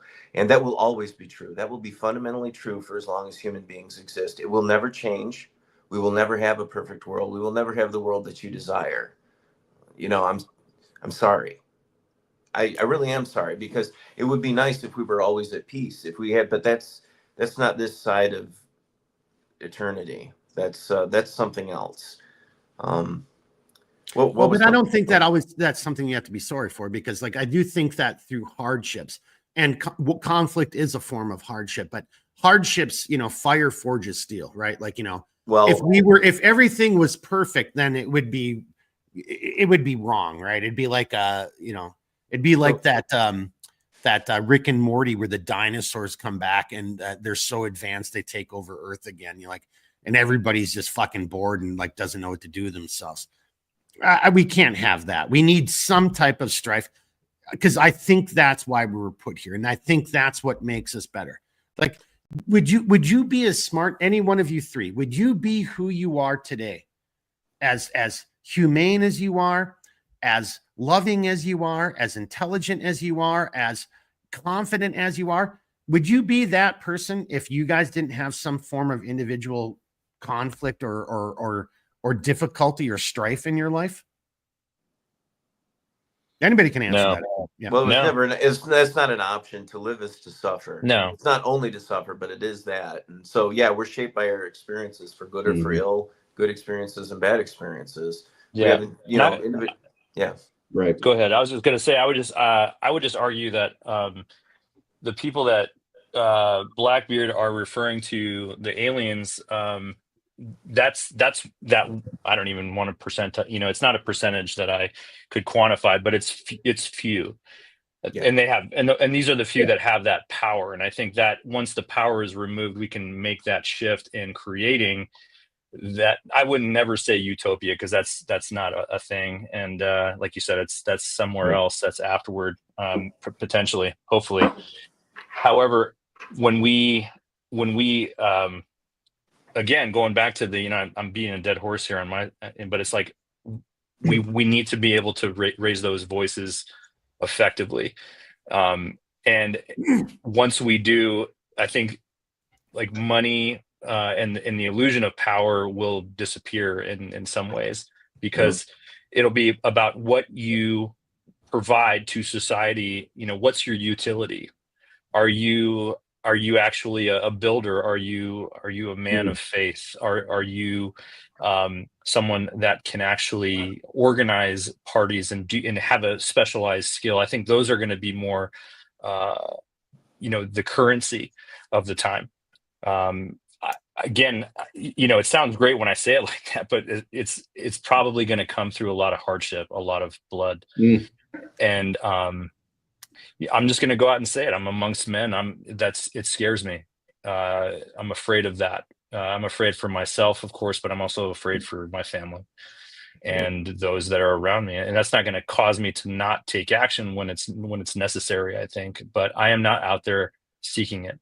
And I will continue to try and make peaceful waves where I can, but there will be a time where it'll just be a tsunami effect. And there will need to be violence, another war internally, until we figure it out, until we get tired of seeing each other that way. And I don't think it's going to take very long. You know, in the grand scheme of things, you know, you look back to the Civil War, and that was probably one of the more gruesome of our wars, because of the kind of weaponry we had back then. It was much more brutal and in your face, and that took what, 6-7 years of that every day, and it could take that again, and it's not a place I want to live in, but here we are, and I will do what I can with the time that's given to me. So, and I think everyone in this channel, the ones that are listening as well as on the cast here, would absolutely agree with that. Maybe I'm wrong, but I think everyone's nod. Yeah, we're all going toward the same direction there. I think that's a great point, fellas. We're at an hour 45, but I think that's a great point. I want to hear your guys' response to Chappie's comments there, and then that might be a good point to, because we could sit in Joe Rogan. But I like where Chappie, just the direction he just took it. so go ahead, guys. Whoever wants to, I just want to say real quick, just kind of going off of what he had said. Anybody who studied history, Mark, I know you study history. Blackbeard, I know you study history, and I kind of get the idea that Chappie also does too. Any intelligent person who's trying to figure things out is going to try and figure out what went right, what went wrong, and between these periods, like, can we find a balance? Because it's never going to be perfect. But you brought up the Civil War, and and you look at the events that are going on in the world in so many places, whether it's Eastern Europe, whether it's the Middle East, regardless, but there's something that's just so volatile when you're pitting people against their own, and I have a tendency. I tend to fixate a little bit more on what goes on in Eastern Europe because it's just an area of interest of mine. I'm not as well versed in the Middle East. I'm not as well versed in Asia. And there's people that exponentially know significantly more. But when you look at certain groups of people, like Slavs, for instance, and they're killing each other, and you have people that are like, oh my gosh, like the things that they're doing to each other. It's like, first off, like, I don't think people really understand that the horror and just outright devastation that they're doing to each other right now is very much like you had mentioned, Chappie. It's the same thing we did to each other. Like warfare, when you're fighting a brother, is totally different. Like there's some deep-seated stuff there, and I hope we never see it. I really do, because it is way different than going forth and fighting a common enemy. And when that enemy is somebody that you grew up and you respected, or whatever the case is, it's totally different than I think just that whole thing is like, it's so wrong. It doesn't just look wrong. It doesn't just seem wrong. It's got to feel wrong. I don't know what it's like, but it's got to feel wrong at the worst level that makes you want to just be more aggressive about it too. And perhaps an aggression that makes you want to end it faster, hoping that if you just hit them harder, it's like, hey, brother, like, just stop. I will not stop until this ends. Like, I don't know, man. Like, it's different. And it kills me seeing people's fight each other, like themselves. I hate seeing it because we've gone through that as Americans, and I don't want that to happen again. I don't think the world wants to go through that turmoil, because it's totally different. It's not the same as fighting a common enemy. It's darker, I think. It's very darker. The psychological impact, if we try to so when you take it back to the Civil War, so a unit from Maine is now engaged with a unit from Louisiana. Yeah. Okay. So there's still an issue, right. Those are Americans. A unit from Minnesota is fighting a unit from Wisconsin. Guys on both sides are like, dude, I've partied over in Minneapolis. I watched the football game in Lambeau. So to your point, how much more psychologically damaging there's so many issues about that. And to Chappie's point, fuck that. Yeah. If anybody just fuck that shit, man. No, talking about it is like immensely sad. Like I hate talking about it, but it needs to be talked about, because like, if somebody doesn't have like just a sadness, like it's depressing. It really is. The idea of it is just horrible.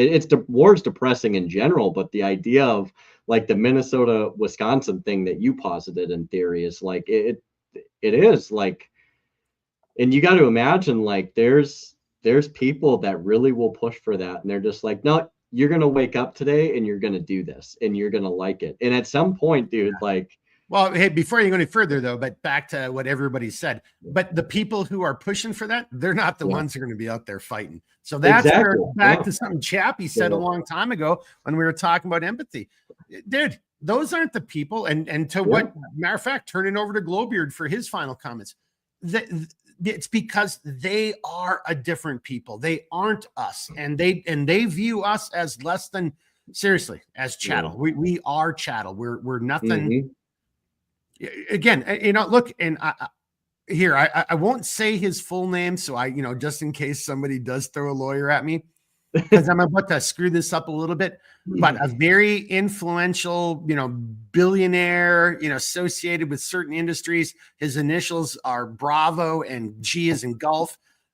Made a comment, and it's like, we looked at India as like, we could just do shit there because, in other words, we didn't care about them. That's where we could experiment with whatever we wanted to do, back to Blackbeard, so we can actually control and da-da-da-da-da. All right, I'm going to shut up on that note and bring it over to Blackbeard because we're adding a little bit. I'm taking us a little bit too far off trail. Blackbeard, you got about 5 different things to address here. I do. I can do my best. The first thing I need to address is I need to say thank you for calling me by my birth name, Blackbeard, rather than Glowbeard. I chose Glowbeard because I thought the topic of tonight's discussion would be the potential for nuclear war. And I just hope that my irradiated corpse will still contain enough glowing beard to act as a light in the darkness. Hear, hear. Okay, you know what? I'll drink to that. Yeah. Here's to your beard being the beacon. And then cheers. All right, we'll drink to that. Well done, sir. Well played. Well played, sir. Thank you. I think,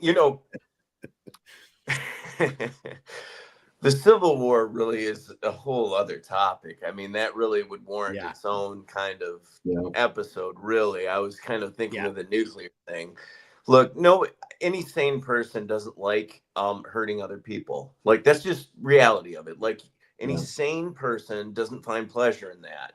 And if you do, something bad has happened to you or something was wrong fundamentally from the beginning. It's the sadness comes when you recognize that there are no other options.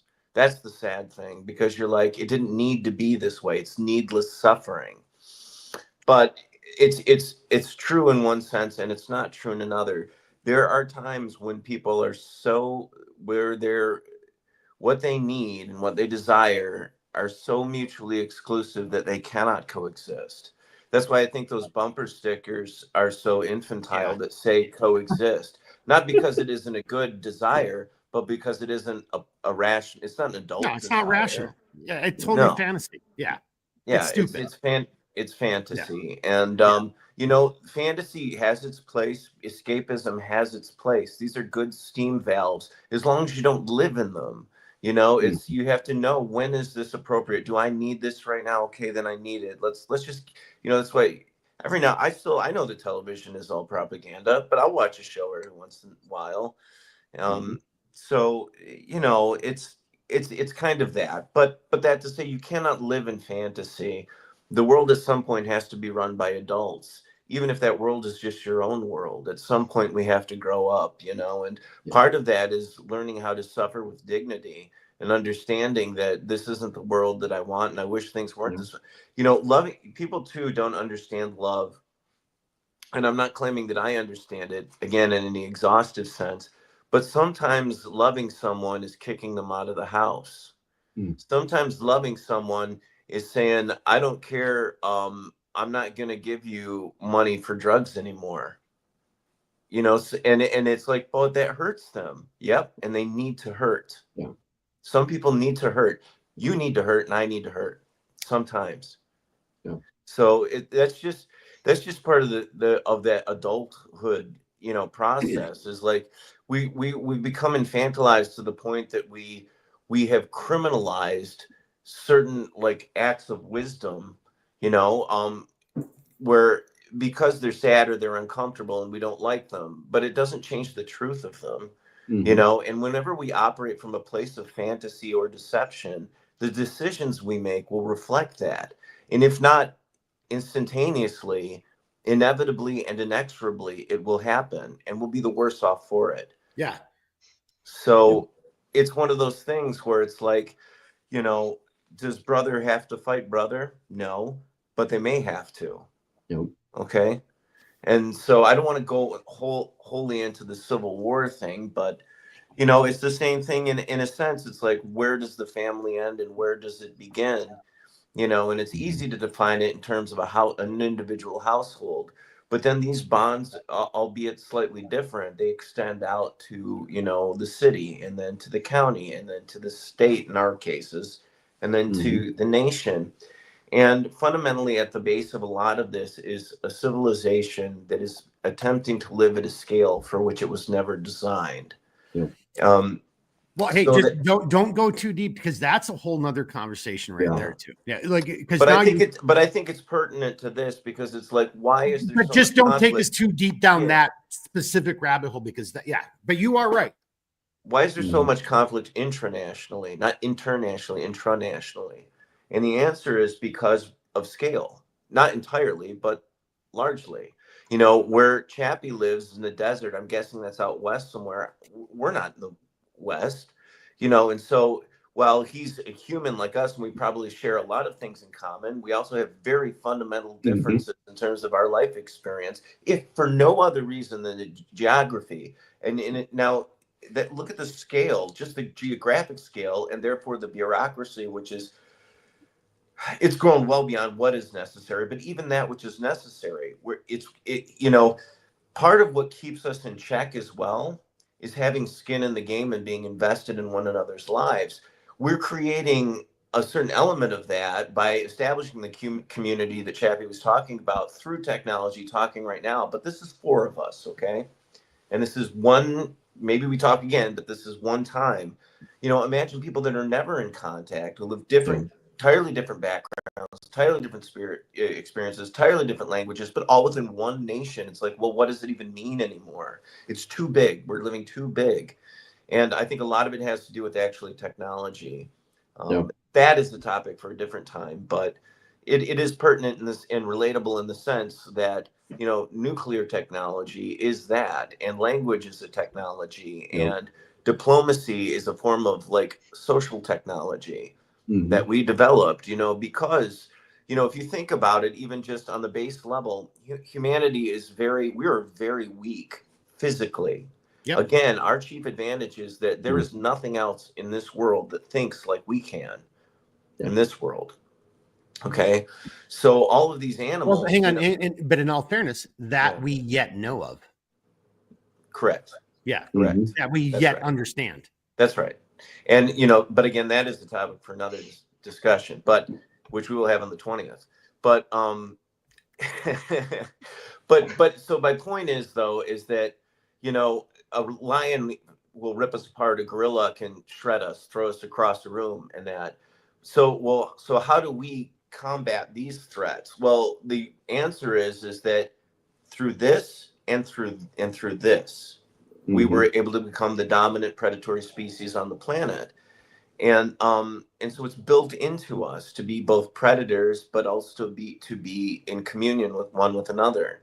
And so that's why we see things like diplomacy and relations in the household and international relations and so forth.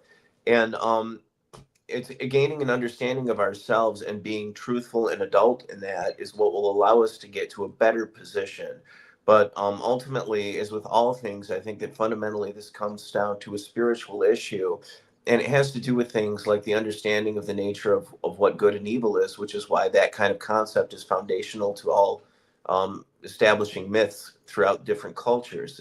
It's a couple of categories. It's number one, it's origin, where do I come from? Meaning, why am I here? Morality, what is the nature of good and evil? And destiny, where am I going? Okay, every worldview has to answer those questions. Well, is destiny where I'm going, or what is it that I'm supposed to do? Like, you know, when you say where am I going, you're not talking about like to a city. It's more, where am I going as a person? Where am I going as a person? Where are we going as a civilization? Where are we going after this life is over? All of it is that's all different levels of destiny, right? But that's a whole philosophical question. But the point that it's relevant to this is that those things are so fundamental to us that we will answer them unconsciously. Okay. And because we will answer them unconsciously, some of us, sometimes we answer them wrong or incompletely enough that they act as an error. And so when somebody is coming in and it's like, this is what's right, because it's one of the things they'll teach you in the dramatic arts, is that when you play a villain, there's never in your head, I'm evil. That's a cartoon. What you are is, I'm doing this for the right reasons, and you don't agree with my reasons, and that's why I'm a villain relative to you.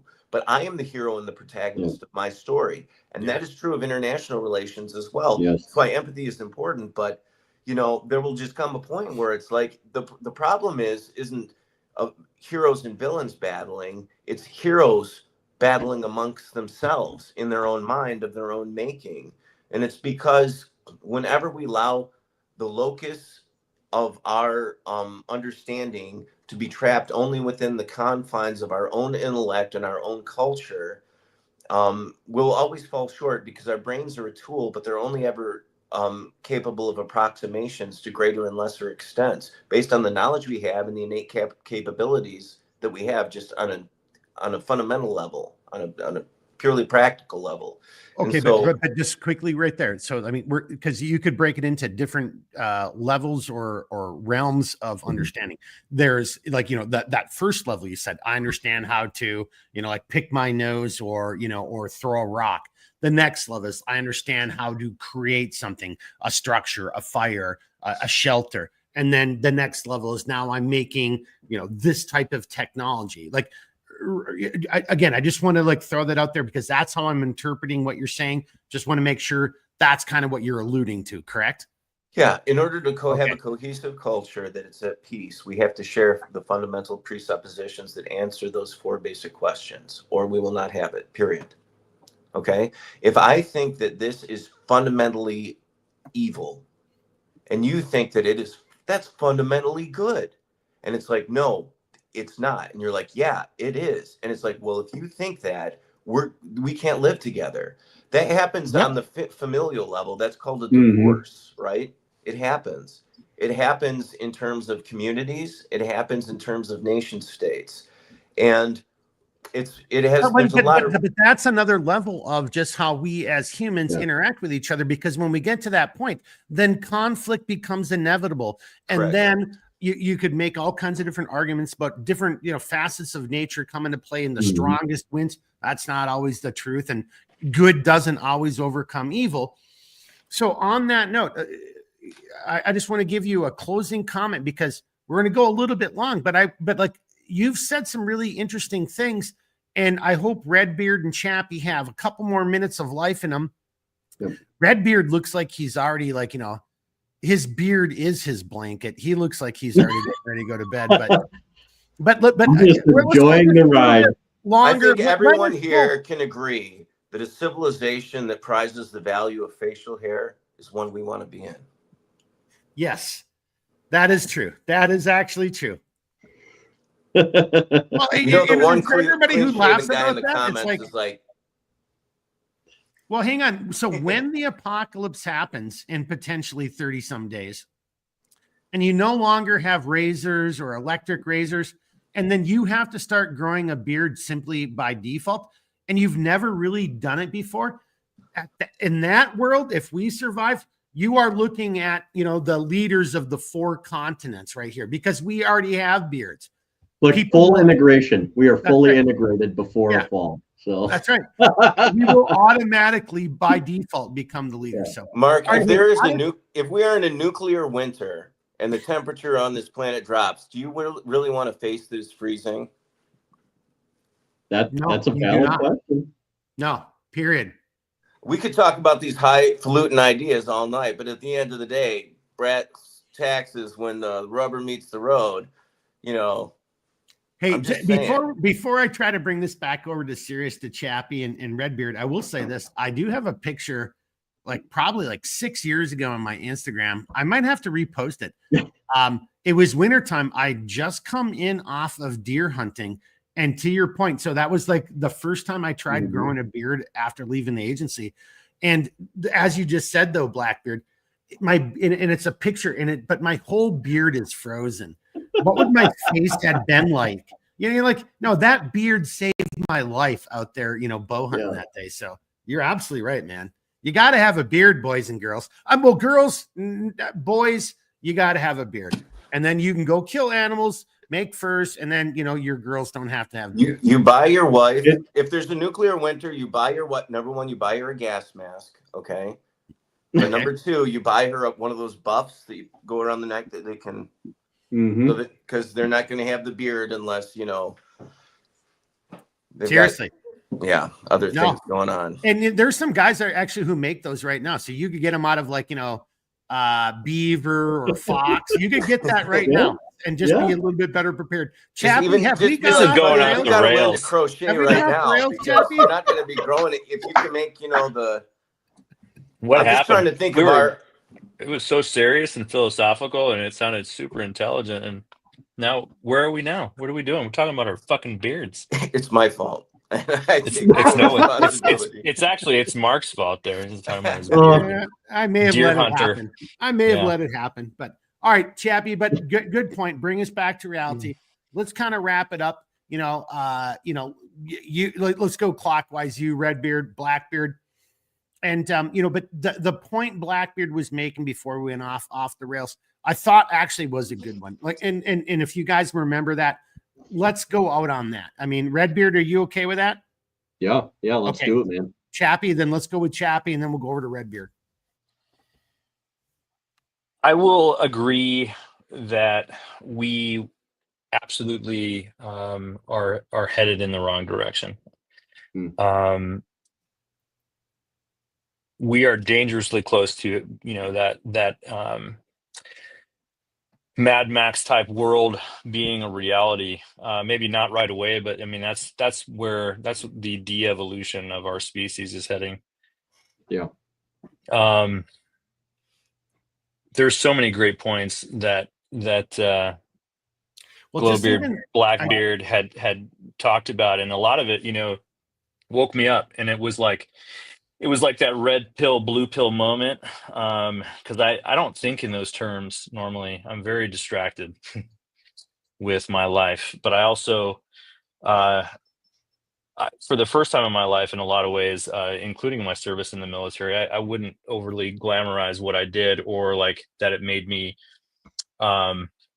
become more patriotic. What made me more patriotic was more so embedded in another comment about suffering and what that feels like actually versus romanticizing about what it is. And once I experienced it for myself, that's when I, you know, began a journey into wanting to help others. And it could have been stemming from my experience in the military or just, you know, being all of the life experiences out here in the desert. It makes me want to fight in the sense of you know, making great arguments, making good points, violence when necessary, but aiming for peaceful protest or peaceful engagement. Diplomatic engagement. Diplomatic. Thank you. Bringing it back to that word and that idea and ideal. We need more of that. Period. And if anything, if anyone's reading, I know again my co-hosts here are akin, I think, in that sentiment is that we need to make sure that we're promoting that every chance that we can and getting out there in front of each other, including the ones that we don't know or the ones that we, I think, again, great points about, you know, coming to the table with prejudice, with stereotypes. Just let it all go. Try to. And just try and be present with another human being. Yep. So I'll ask all of you out there again. My call to action would be to talk to your neighbor, even if you don't like the conversation. Just make an attempt. That's baby steps. Out here, we have the Tohono O'odham Nation that's close to us, and I attended a great conference with the tribesmen, and they made a really great point on that panel about American engagement with tribes or United States or nationalists or whatever you want to call it, just engagement in that world. And they don't want a fucking email. They don't want a phone call. They want you to go knock on their door. And he even said, I might slam the door in your fucking face, but I want you to come back. That's right. Mhm. That's right. And I want you to Because come that back shows me that you care. and keep right? coming back. Keep Yep. Keep coming back. Don't take no for an answer. You know, that struck a huge chord with me as a human being. I like that. And I want to make sure that that message goes out, if anything, this evening with you fine gentlemen. And I certainly, again, appreciate an opportunity on a Friday night to talk about things that are bothering us and you know, trying to affect some sort of change in our worlds. And I hope this is that pebble in the pond that creates somewhat of a ripple. And I'll end it there. Well, that was fucking awesome. All right, Yeah. you guys, that's going to be it. Let's see who wins the hard act to follow contest. Because, oh, hang on, Glowbeard just took a big swallow of something, so you can't skip in the line. Redbeard's next, and then you. But I like Blackbeard's getting. Looks like he's doing some shots to try to like come up to his rebuttal. Chappie, that was fucking awesome. Seriously, Yeah. that was really good. I'm being very serious. You know, I'm doing this. I'm making the effort to do this. I probably need to step it up somehow, and because I would love. There's so many times, like I would love to take what you just said, split that out, and make it its own separate video. I've got to start figuring out how to do that. And but that was badass, sir. That was good. Redbeard, you got a tough act to follow. Glowbeard, Yeah, I mean, everybody's just dumb and drunk by the time you get them, and they won't remember. In a way, I mean, like Chappie really set a tone. I mean, it's a very empathetically, and I would even say that it's somewhat of a somber and meaningful tone. I mean, and he hit it on the head. I mean, I think the common themes tonight have been, you know, diplomacy, empathy, the individual, because they're all powerful mechanisms, and more importantly, in that understanding, you know, the willingness to put aside your pride to actually make an attempt to understand the side from somebody else, especially when, you know, I mean, the reality of it is we live in a very big, small world, if that even makes any sense. And what I mean by that is the fact that, you know, we see things from a very Americanized perspective, and that can be okay. Like there's a lot of really good qualities for an American perspective, but we also, in doing that, we have to understand that other people, they're not us. And I don't want them to be us. I don't want them to be like us, because that destroys their uniqueness. It destroys who they are. It destroys the very fabric and the idea that they're individuals. And I think that's one of the greatest things that that those in power, those who are the masters of manipulation, are trying to destroy.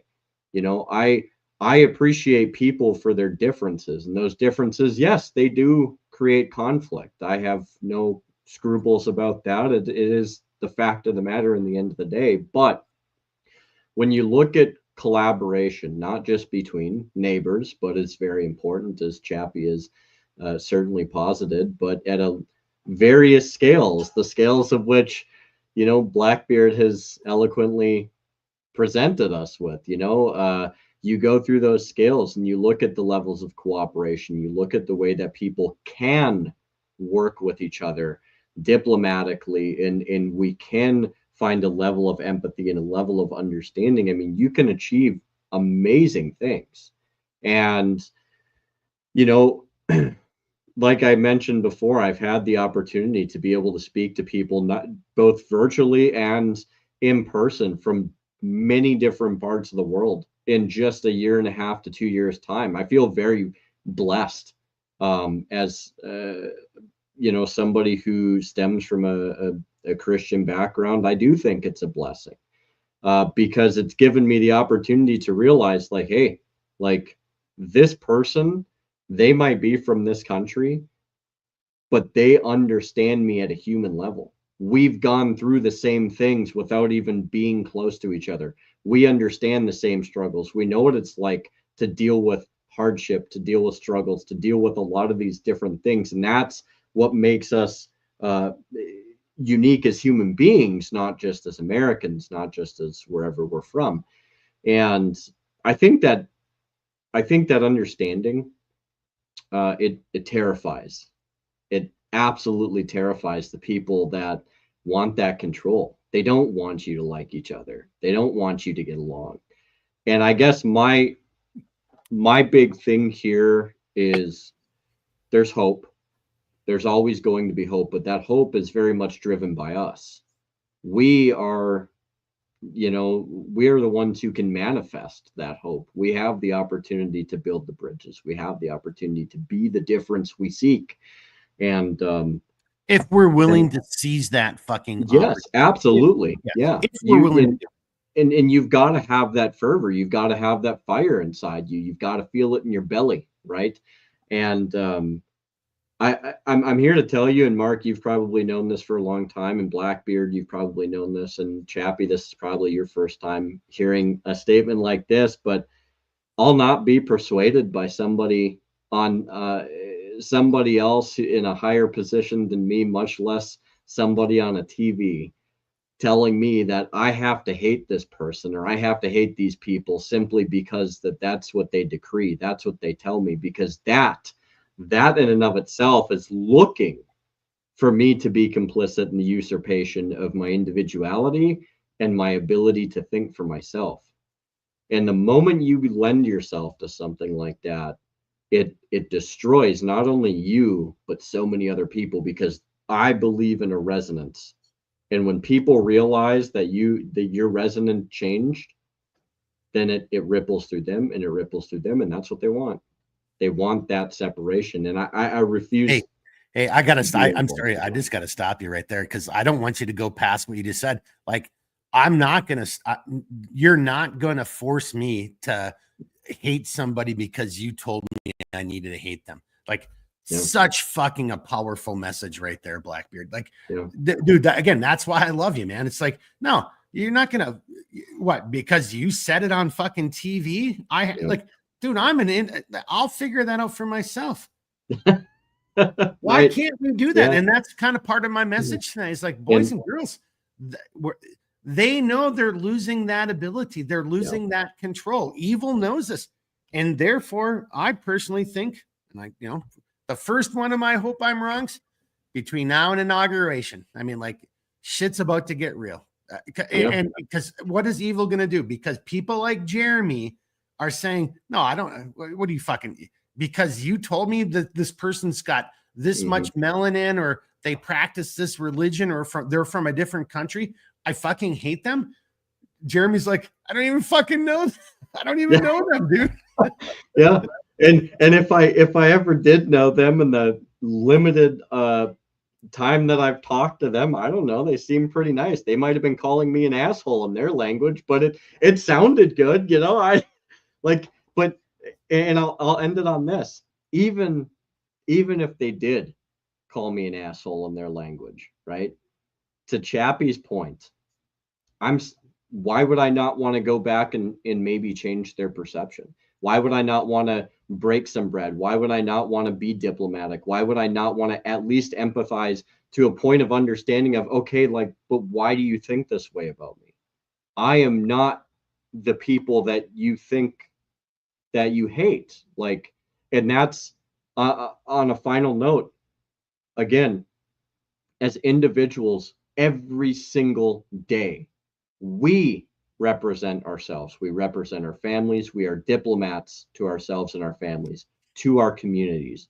It is incumbent upon us that when the people we have provided, what limited authority we have to go forth and to do this, and they fail, we need to pick that up even more and take that responsibility. Do not let them define who you are, who I am, or anybody else when they start to go away from who you really are.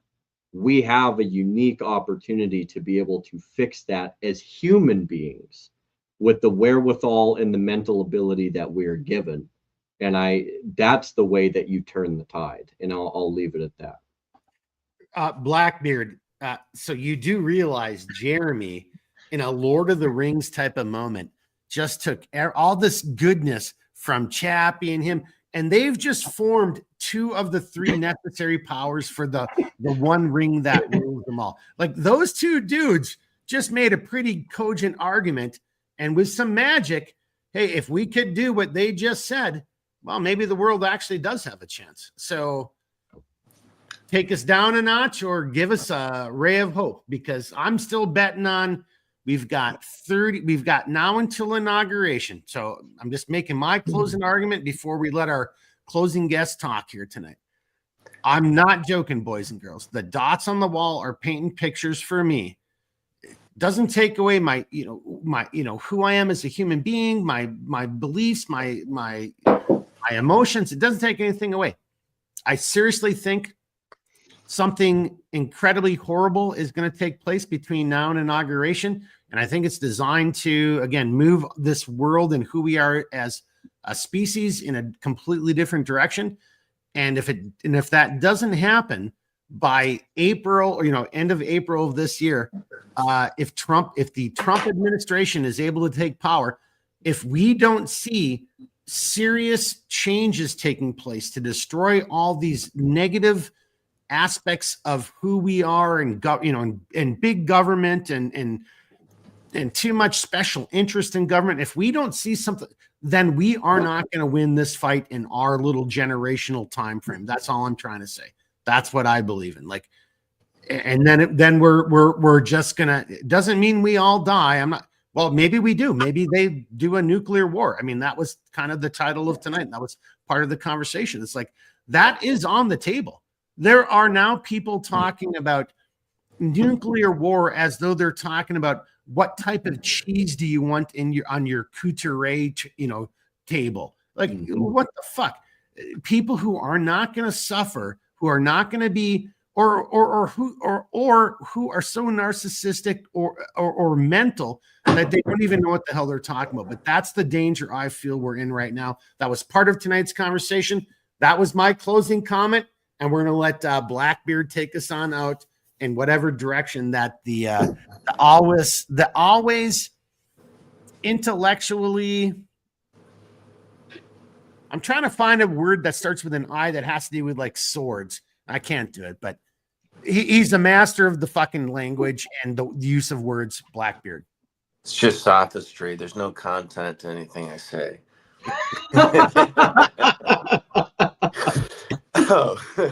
Also, for the record, I'd like it to be known that I don't particularly like very strong or sharp cheeses. So more moldy and stinky ones. Is that what you prefer? it's because you were talking about discussing what kind of cheese you'd like. Yes. So I just thought that should be stated at the outset. Okay. All right. A true diplomat right there. That's right. Stating his case, ready for a rebuttal. Congratulations. I'm hoping you can understand where I'm coming from, and you can understand where I'm coming from, and yeah. Okay. Chappie, are you glad you agreed to come on tonight? Like, are you Dude, how much are you regretting it right now? Not at all. I'm here for it. This is great. I could do this for a lot longer. He's like, I could do this for another minute and a half. Yeah.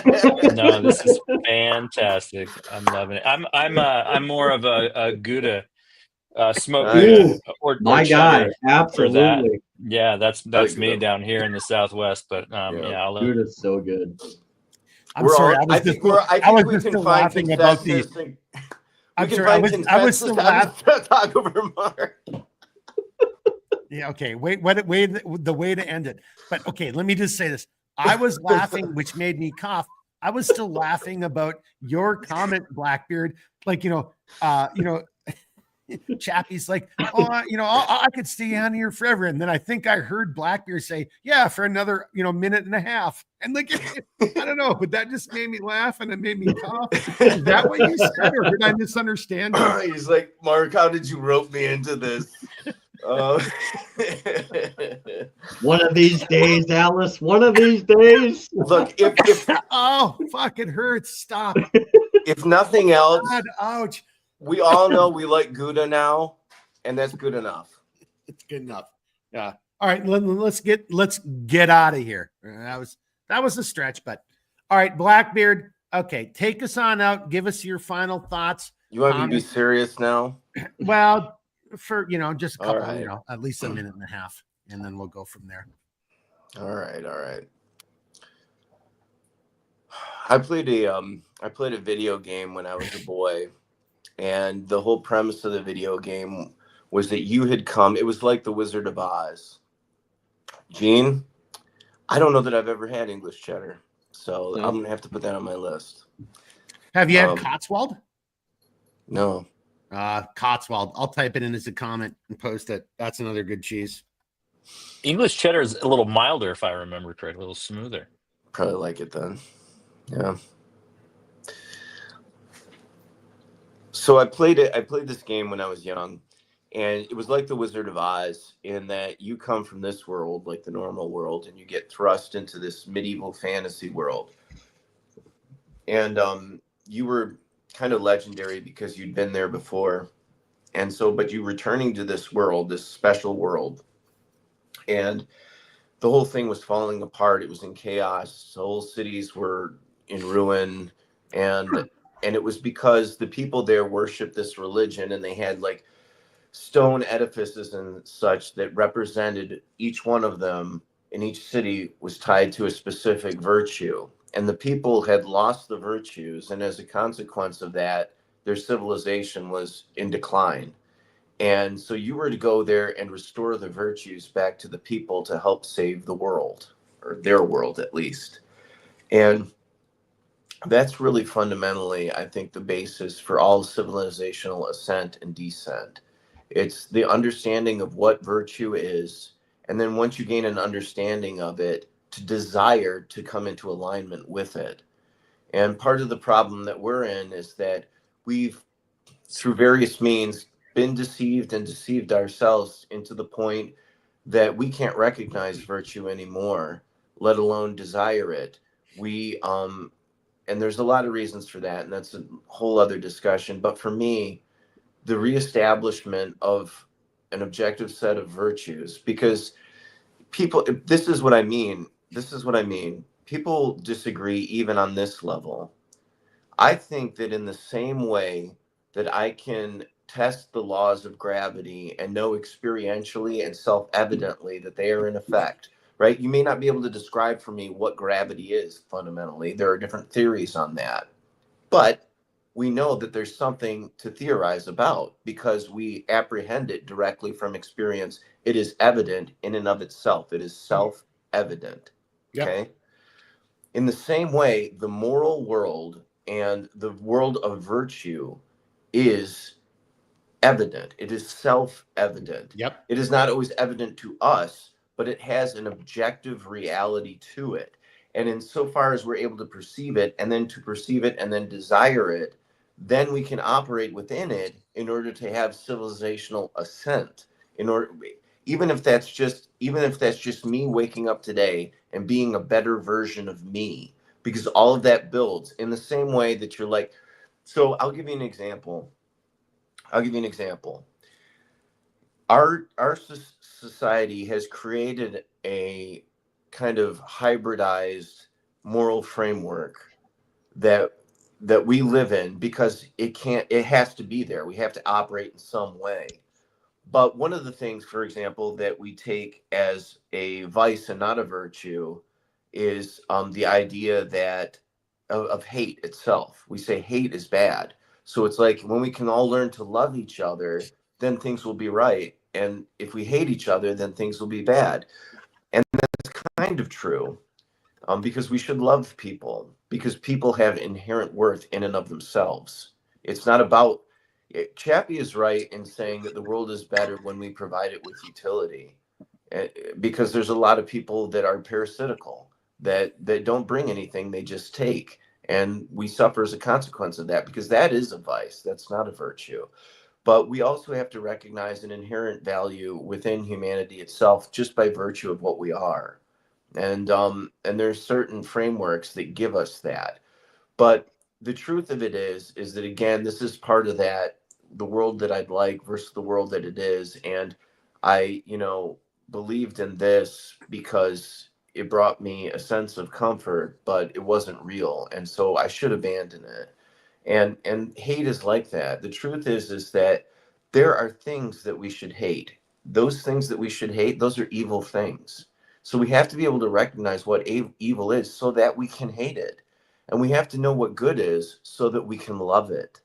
Mm. So it's about, what am I directing these things to? Hate isn't universally bad, but because we don't really reflect on these things, we just take them as rote and operate and just do things, It's But don't it forget to include the fact that we don't have open conversations about these subjects, and we can't speak freely, and we distort what, our words and our language and how that means. So, it's not an easy thing to be a man, and I don't mean that in terms of like the male sex. I mean mankind. It is not an easy thing to be what we are. We're caught between heaven and hell. We're caught between being divine and being an animal. And we have a choice every day to decide from which position within ourselves we're going to operate. Do we give in to every whim, desire, and emotion that we have and just become reactionary? Do we step back and reflect on the things that we're doing? In the reflection and using reason against things, do we still understand what it is to have a spiritual empathy? Sometimes the most rational thing to do is a very wicked thing. So hey, before you go any deeper, I just want to bring Yeah. this over because it was something you just said. So, Mhm. and Chappie, I'm not picking on you in any sense of the manner. Like you said, you are not like spiritual, and you kind of left that open ended. But I know you Well, are. he said he wasn't religious. He didn't say. Yeah, I'm sorry. That's what it was. I know you said you weren't religious, but I know you are spiritual. I just know that through my conversations with you. You don't have to define what that is. But back to Blackbeard's point, I think that is something that most of us that can be defined as, the not the 1% of us that is broken, that does horrible things. There is something. There is some, even in our darkest hours where we don't agree on things. There's got to be something that we all do agree on, and that is this empathy. This is this again. I don't want to call it a spirituality, but Mark, this is a choice yeah, that everybody can make. This is a choice, okay? okay. Within every human being is a pile of crap, and within every human being is a gold mine, okay? There is beauty and there is just ugliness in every person. There is goodness and there is deep depravity in every single soul. And what the eyes of love choose to do, they choose to do this, is to look at other people and focus on the gold in them and not the crap. And that's a choice that we can make. And as we make that choice within ourselves, we have to do it. We have to start by, we get up in the morning, okay? You go into the bathroom and you look in the mirror, and what you're seeing in the mirror, you make that choice for that person. And then you step out and you go to your job, or you go to whatever it is that you do during the day, and you see the other people, and they're acting like total jerks. By the way, you do that too. But you see what they're doing, and you make the choice. But I see the gold. I choose to see the gold, and that will start to take you. That will start to transform things, because in the same way that when when you you got hurt, so you go and you hurt somebody else, and then they got hurt by somebody. That person was called you, and then they go home and then they hurt their family. Okay, and then in the same way that is a positive feedback loop that builds. Choosing to see the gold in people is a positive feedback that builds. When you lift up the people, they lift up the people around them, and that builds. But that comes from the recognition of virtue and then the desire to see it made real. Mm-hmm. So that's what we need to do. That's what we can do on an actionable level. It's like, do I need to go into battle right now? Do I literal physical conflict with somebody? Should we use diplomacy? Do I need to worry about nuclear war? What about my family? What about the guy who moved next door who's an asshole? It all starts within the mirror, choosing to see the gold in that person, and then walking out choosing to see the gold, because it's never about what that person deserves or what that country deserves. It's about, who do I want to be? Who do I want to be? Because there's a how do you put this best? Do you understand where I'm getting at with this? Mhm. But we have to. Well, no, the real question is going to be, how are you going to wrap it up? Because you're kind of, again, these are the things that people should be paying attention to and asking the types of questions. If you continued on this road, this is just another one of these things that we could sit and talk about this as its own podcast. Why are we doing these things, or why is it that it's so difficult for us to simply realize I'm going to do this, or I should do that, or this is okay and this is wrong? I'm probably simplifying it a little bit, but Blackbeard, back to you. Everybody's been wounded, and our default is to see the crap in people. It just is. Some people have it more than others, but is that some kind of like computer game cop-out code? Like that we always default to that. I mean, like, it's built in. Do you really? I don't accept that we can't break out of that mode. Is what I'm getting at. You can, but that's why you have like these like monastic kind of hermits that go off on these pilgrimages of solitude and prayer, is because they recognize the sacrificial path of reflection and where it comes from and what the environmental context is. The problem is that if you go off on this path of individual enlightenment, you have to remember to come back and share. If you just go off for yourself, it was all for nothing. Yeah. Well, now philosophically, I would argue that, because it's not all for nothing, because it's your path. It's not anyone else's. But your path, for your path to have value, your path has to be for somebody else's path. Let's sidebar that. That might be. Yeah, I don't disagree with you. The death of the ego. Yeah, some of them mean it in a literal sense. But that is such a great conversation to have. I'm sorry, yeah. I was second time, but yeah, we definitely need to expound on that, because I was thinking while I was taking the best pee of my life is the Camino de Santiago, and you are a Pellegrino, you're a pilgrim. Yeah. And you are hiking on this trail for, I don't know, I think it's like 700, 800 miles or some ridiculous amount. But what makes it unique is that you are staying, within, your little bubbles of hiking crews, but you're also staying in hostels, or the refugios they called, and you're almost forced to share space with other people that are sharing that same experience, which makes it so unique in and of itself as well. So I just got so excited, like you guys are talking about something that absolutely resonates with something like that. Sorry to interrupt you, but I just want to throw in, you got to keep going. But dude, I grew up and I would have thought that would have been the craziest thing in my work in the world. But then I spent time in Europe, and then I spent and that little hostel thing you just mentioned, dude. I'm here to tell you, you've got. It's actually good for the soul. This is what human beings who aren't trying to kill each other actually are like on the road of journey and travel. And it's fucking awesome. I want to just say one thing before I pass the mic, is like, what I heard, the best thing that I heard out of that whole commentary was, if you don't bring it home with you, I know you didn't necessarily agree with this, Mark, and that's totally fine. And I do agree that there's a lot of it that is meant for just you. But if you don't bring that energy home, it's lost.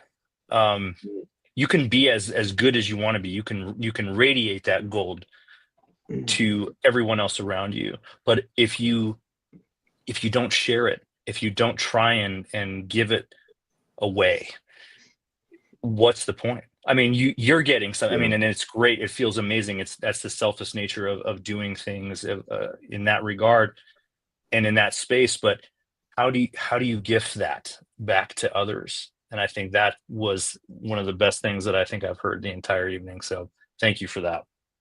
Well, I just gotta make one just like selfish kind of comment. Like I don't see where we disagreed. Like you were like, hey, I'm like, no, I actually agree with everything you said. So whatever it was that you're like, well, I think it was about the individual, about like, I mean, maybe I was too quick to jump back in and I didn't hear the rest of your your sentence, but it was more about like he was talking about sharing it, and then I don't know if it was a disagreement or if it was just something that was in contrary to it, but yeah, it wasn't the best thing that I was out of all of that without the disagreement factor was the fact that we can utilize those experiences that are life changing and that are space altering and giving you bigger and broader senses of the cultural avenues that we do not see.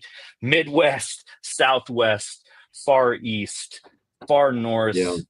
We all share commonalities, and that's why I love the outdoors. I mean, not to bring it back to like the hippie part of this, but it's one of the great unifiers. Music, that is the, that is nature, math. All of these universal languages that we share that can transcend language and will absolutely, you can recognize your own within those spaces, I think, too. And so when you're on the trail with others, tell me the last time, if any of you are hiking or in the outdoors, you see really anyone that's a dick, like it's rare. And if they are going through a moment, what a better place to be there for someone else and just, step into that, like, hey, how you doing? What's going on with you? Well, no, hang on, but slow down. Anyway, but that is something that's a deeper philosophical conversation that both you and Redbeard have kind of brought up, because that is, the individual has to take that step back and be willing to accept that and embrace it and actually try to be a part of it. Like, so, in a weird way, what I'm just trying to say is, like, if somebody is just trying to be a dick, they're going to be a dick. But if somebody, like, inside, this is my personal opinion, but if inside of their body, and this is what I love what you do, seriously, I mean this very seriously, so if somebody, like, they mentally can't break through that obstacle, that hurdle of like, hey, I'm hurting, I need some help, so on the outside, they're just an asshole. But when they finally can find a way to break, break through that wall, jump over that hurdle, and they're out in the woods with somebody like you and your crew and your team, and then it's day 3 and they've been breaking trail, eating under the stars, sleeping, like, and they're around a bunch of brothers and sisters. Like, dude, I'm here to tell you, all the waterboarding in the world is not going to break people down as quickly as what you do. Like, because that's real world shit right there. That's what people respond to. Yeah. Thank you. I'm sorry I brought up waterboarding. I was like, it's very extreme. But I'm just trying to say, it's like, because these other Trauma. things we're all talking about being human beings and talking to each other, and Redbeard with, like, we're all ambassadors, we're all diplomats. Like, no, that is the point. And that gets, honey gets way more than whatever that saying is, but that's it, right? It really does matter what we're talking about. And maybe that's why, in a weird way, I wanted to have this conversation tonight, because a lot of this for me personally is a lot of, like, I think it's doom and gloom. I think we're in a really dangerous situation, but having all of you guys on and having this conversation in a weird way has also made me feel better and kind of brought me down a little bit. And like, on one hand, like, I think it's going to happen. And if, I'm as prepared as I can be, and I just, have to have faith. And if this happens, whatever, and if it doesn't, then there's these other things. But then on the other side of it is, like, it gave me a chance to sit and talk, with a bunch of, like, really cool human beings. I'm here to tell you, boys and girls, these guys, they're really cool, but they're not very smart. I haven't bribed any one of them to be here. They all did this on their own accord. Like, because you're asking yourself, like, well, Mark must have paid those guys money to be here tonight. No, I didn't no, these guys are kind of idiots. They're all here. I made I'm glad to be so. I made an Instagram post earlier today when I was walking, and it actually is exactly what Chappie was saying, I think. And it's, there was a certain point in the development of our human civilization, and I think I know when it was, but I think it comes from Hermeticism, honestly, but it has to be something deeper even than that, where we became obsessed with the dissection of dead matter, and we started to see ourselves as an aberration in opposition to nature rather than the truth of it, which is that we are a part of nature and nature is a part of us. That's why like people are like, well, we're going to go to Mars. It's like, okay, but Earth is our home. We're a part of this place. Like we are, like in ways that we don't even really appreciate. And you know, nature is very unforgiving and it is not tame, but it is our home and it's beautiful. And I've never taken a walk in the woods and come back and felt the worse for it, ever. Even when I was starving and I got lost and I thought, oh gosh, I could like be sleeping out here for a few nights. I still, you know what I'm saying? So it is a healing thing. And that has to do with like that. Again, it's like this idea, and it ties actually into, believe it or not, the theme of tonight, this dissection of nature is something separate from me that is to be dissected and reduced and studied. And I will learn the secrets of this thing that is other than myself so that I can manipulate it. Well, what is splitting the atom but that? Yeah. It's the fundamental bonds of the material structure of the universe. I want to sever them to cause pain. It's insane. It's insane. And it's because we're so spiritually lost. We have to return to the understanding of our place. And, you know, as who has it said, a man plays many roles in his life. And Shakespeare said all of the world is a stage. There are people who are born and they see the role that they're set to play and they say, I don't want to play the game, and they throw a hissy fit and then they cause pain for everybody. And then there are people who are born and they say, I see the role I'm to play and I will play it well. Ooh. And I will be the latter and I will not be the former. And we should all make that choice, I think. Oh, I could tee off of that a little bit. Well, I'll leave with that. I'll end with that. You know, I think. Here's the deal, boys. We are at 2:45. We are fast approaching that level away from your home planet. Magic hour. Hang on. Where you are about to Joe Rogan it. So if we're gonna Joe Rogan it, let's just fucking do it. But if we're gonna do it, then then it's Redbeard. Let's come over to Chappie.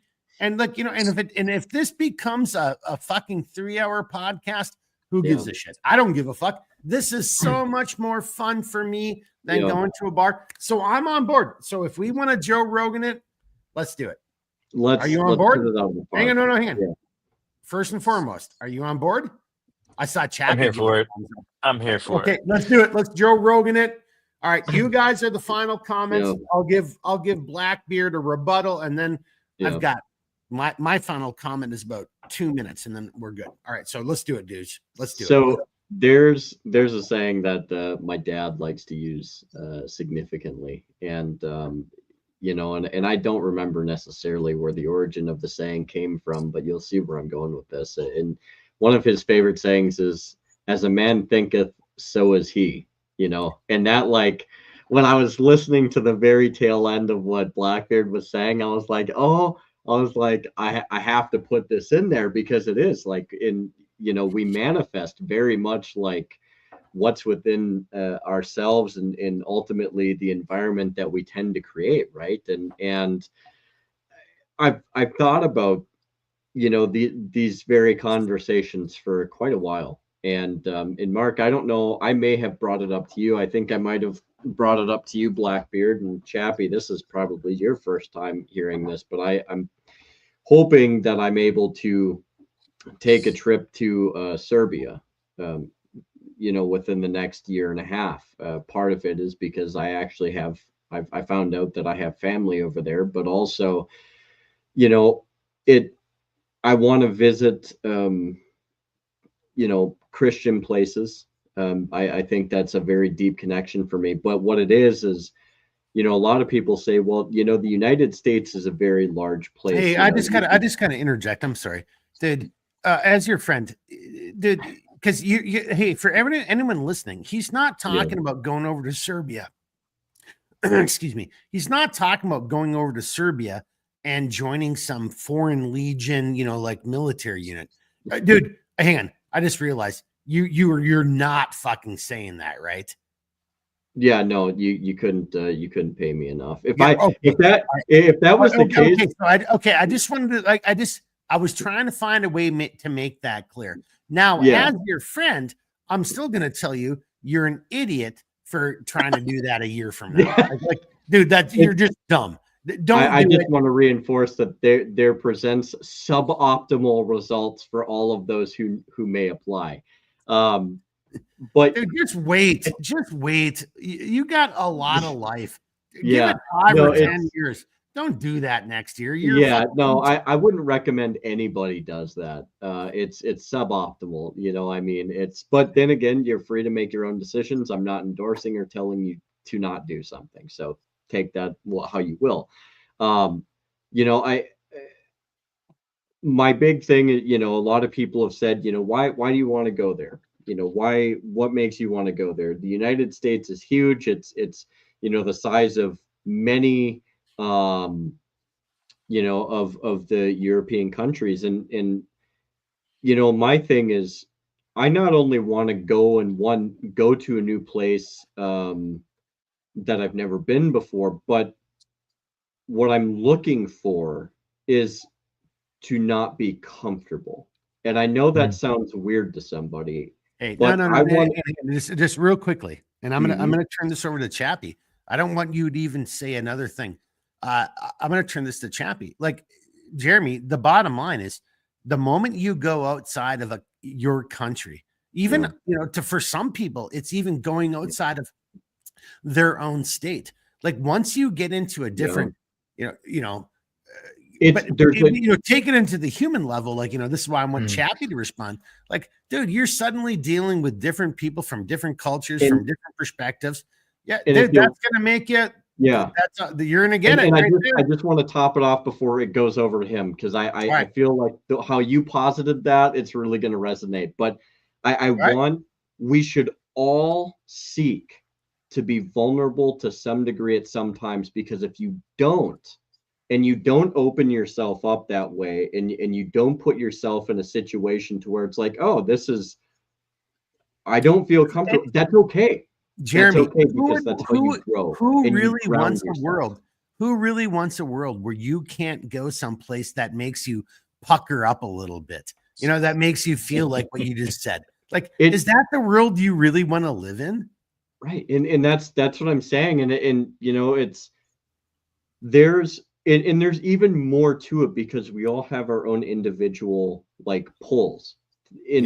And I really do feel like everybody here has felt that pull. Like, when you feel pulled to a place. And Mark, I know we've talked about traveling before, and how you have an internal pull of how you wish that you could go, even if it's places where your family came from or there's ties to or whatever. You have to do that once in your life to ground yourself, to be vulnerable, because you will find more in those moments than almost any other time in your life, and that will create a perspective that is unforgettable. So I yield the floor. Well, okay, as you're yielding the floor, I'm gonna execute command directive here. We definitely just Joe Rogan this. We are at almost 3 hours. We've gotten so far off of topic, which Joe Rogan doesn't do, but we do over here. I think it's relevant to the topic, though. Well, dude, it's human. We're just being humans. Yeah. So let me bring it over to Chappie. He's. I'll try and close it out. Hang on, I just got to say this. I have no. Yeah. I look. I'm in Minnesota. I have no idea how many gummy bears Chappie has had or whatever. But Chappie is fucking hanging in there. He's like, I didn't sign up for a 3-hour podcast. What the fuck dude. Is going on? No, I signed up for an experience, brother, and that's what I'm getting. And I thank you for it. All of you. Honestly, I thank you for it. This is like having a fireside chat, in my opinion. I wish it were outside. I wish we were staring at some embers right now. Hell yeah. Yeah. I just want to say to Redbeard, I commend you for wanting to be uncomfortable. That's a lot of us don't. I should just say a lot of us, I won't want to quantify it, but I think a lot of us are too comfortable. And as I've learned, there is no growth when you're comfortable. There's really just sustainment. and some people are okay with that. I am not. I want to squeeze that juice, if you will. Mhm. So I'm looking for opportunities all the time, and I commend you for wanting to explore that side of yourself and for wanting to find out where your roots are and who your people are. I think if we did that more often, you Yeah. probably could travel to these countries more freely. To be honest with you. I wholeheartedly agree with you. Yeah. Yeah.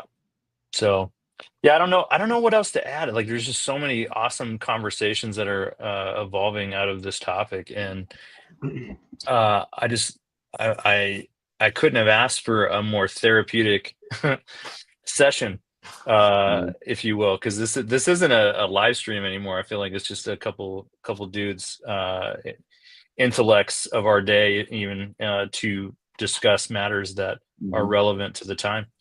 And Hey, thank you. I'll just say thank you. I'm just here to tell you, brother. Yeah. The simple fact that you just said that makes me feel so good. Like that. Because this is how I feel. But like, I would rather sit and do this than go to a bar. And like Mm. to hear you say it and the way you just said it, it's like, and for anyone watching this again, whether you're with us live or you're watching on demand, that is the whole intent here. And we've had some people like, hey, what Yeah. about a conversation of this or conversation of that? But Chappie, what I'm here to tell you, like your ring of power, Lord of the Rings kind of moment is like, Mhm. Wait, which character am I?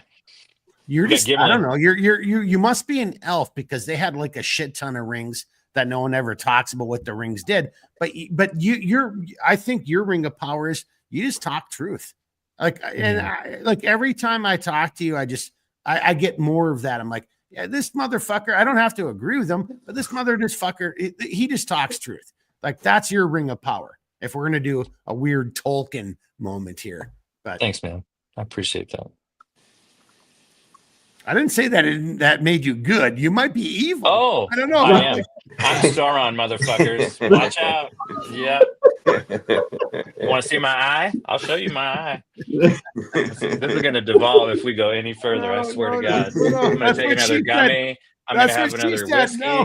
No. Yep. Get ready. Although to be fair, I don't think that would actually get you banned on YouTube anymore. So Oh, good. that is considered progressive, boys. All right. Good. So that might top the charts. You never know. Just saying. It's always All right, been folks. Here's one of the last comments that have come in. Let's wrap this up. I've got I personally have one last thing that I want to like say. It'll probably take about 2 to 3 minutes. So how about we just start wrapping this up? And I'm here to tell you guys.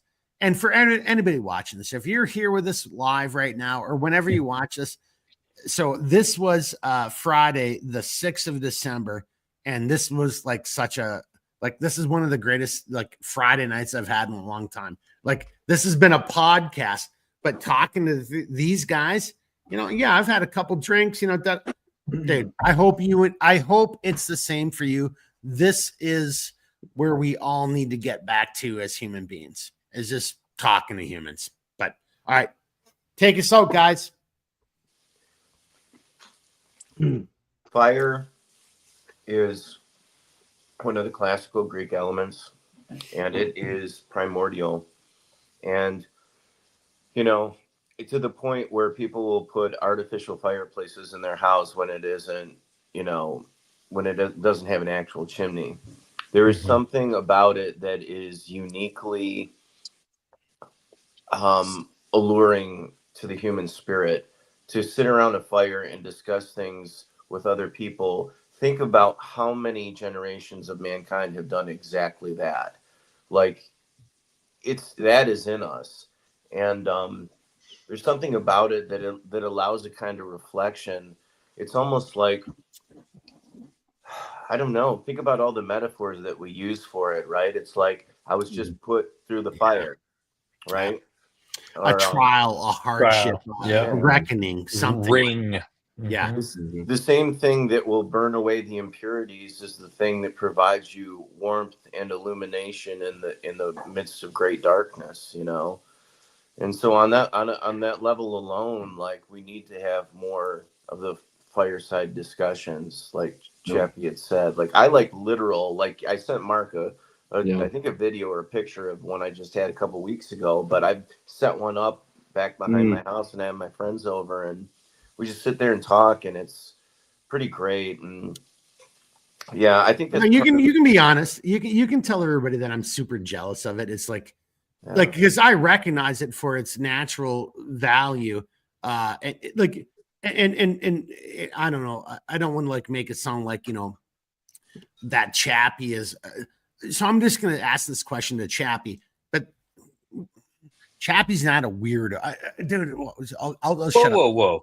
Hang on. Here's the deal. I am a weirdo. No. Here, I want to ask you a question personally, but I don't want somebody like to say, "Oh, Mark asked Chappie this because Chappie's like, you know, out in nature like Marcus." Don't like, even qualify. No, that's not it. Just say it. Just say well, yeah, I probably already fucked it up, but I'm here to tell you, Blackbeard has a little backyard area that is like, dude, it's just naturally so beautiful. Like I'm very fortunate. It's like the moment you see it, even in a video right now in wintertime, you're just like, you can already feel like the natural power of like, oh yeah, I want to come out here and just like hang out and just relax. Yeah. It's already got that feel to it.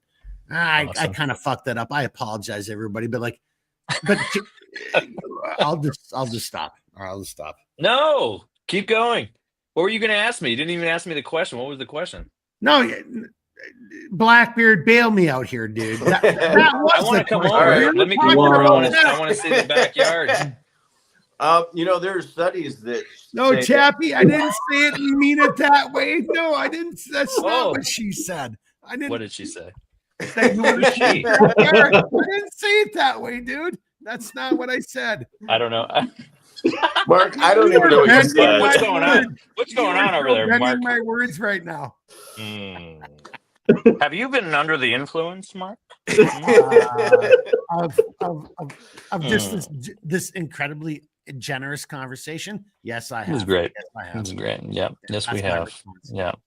All right. Hey, well, how about I want to see this backyard though. Fucking for real. Meow, Taylor. Throw a picture in the chat. Cool. In the Telegram there, but yeah, no, there are actually studies that show that the more wood that you have in your home, even it lowers your blood pressure. Yeah.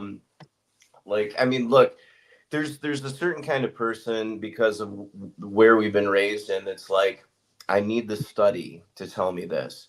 And then there's the other kind of person that it's like, that's nice, but I already knew that because I'm living. Like, again, like, I don't want to go too deep into this, but there's different ways of knowing things. And like, it's at a certain point, it's all right to just be like, you know, this has been my experience and I think there's something to it. And I don't have to have a double-blind placebo study funded by the Rockefeller Foundation and the pharmaceutical company there's other kind of studies too, right? Grants and so forth. But hey, but at least they gave you a double-blind study. I mean, I know, but I don't need that because, you know, I don't need that to know what's obvious, right? And it's like nature is healing, obviously. I mean, Amen. Amen. I mean, think about like the unnatural environments that are sterile, you know, like the cubicle. There's always been this battle. I did a presentation for my church probably 7 years ago. It was like 9 hours, but a big section of it was on the You don't say. I don't have a lot to say. I'm very not long-winded, very brief. But it was part of a good section of it was on this motif that Joseph Campbell, the famous comparative mythologist, wrote about, which was the idea of man. Heart of Darkness? What's that? Heart of Darkness? No. That's Joseph Conrad. Conrad, sorry. Conrad. Yep. No, this one's Campbell. Okay, hang on. I just got to say this very honestly. Dude, that is so weird.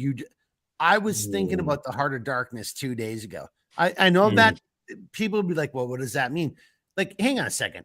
Like, of all the people you know in your life, and then somebody brings up, like, dude, the Heart of Darkness, a book by Joseph Conrad, as Blackbeard just knew. Like, do you know, like, that's such a small little weird. come on, man. That's just crazy. Well, that's the thing called syncretism or synchronicity. Synchronicity. And that's something that deserves its own kind of subject, like podcast. That's a deep well, that one. But yeah, no. Well, hang on, before you go further on that or move past that, I'll just say that as we're wrapping this up, because we have reached Joe Rogan levels here right now, so we got to wrap this up. Okay. Well, actually, or maybe we just maybe we just shame. Look, don't you usually do an after show thing anyway, where we do the but that should absolutely happen, like right now. After the show. Like if you want to continue joining us, just keep going, and then it's like Bill Maher's what does he call it? Overtime. Hey, Yeah, you guys overtime. serious? There you go. Are you guys serious? Like, I mean, I have at least another 25, 30 minutes left in me before I have to pee again. So at the very least, I could go out gracefully and just say, I just have to go and leave with some, banger thought, and then let you guys continue going. But I love this. Again, I think it's whether or not this is induced by a little thing. Is this the why not? Is this the thing where you do a 3-hour podcast and then you why not? Why not? Is normal. It's your show, Mark. What do you want to do? Dude, I've got plenty of wine. I don't care. There you go. So yeah, how about let's pose this to the people that are still tuned in. Is this something that you're still interested in, or is this completely off the fucking rails and you're just like, please, for the love of God, fucking wrap it up, like Mark has said at least 5 times at this point. Close us out, But and then Chappie, we just Chappie, I will this is the posit Southern this. goodbye. I will posit this though. If they're the ones saying, for the love of God, please wrap this up, might I remind our audience, we're not forcing you to stay, but we're happy you are. This is true. Yeah, good point. Well, so Andrew's on. Andrew's game came in, and I don't even know, because I can't read it. It's like a little icon.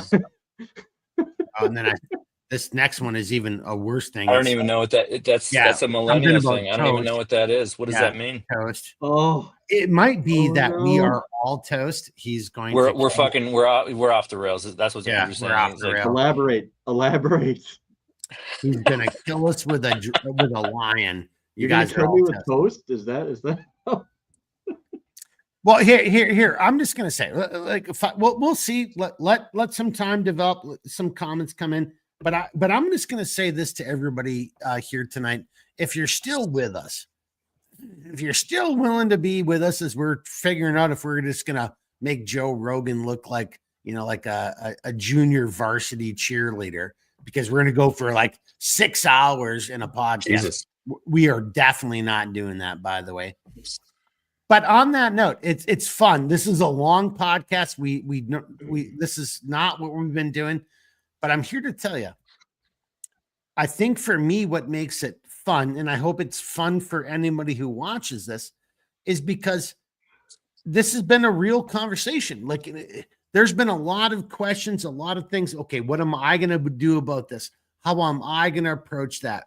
What is my response to this or that, the other thing? So for me, guys, if we're going to go beyond Joe Rogan levels, I'm just going to simply say, well, then why in the fuck am I doing it? Because, dude, it's really fun for me.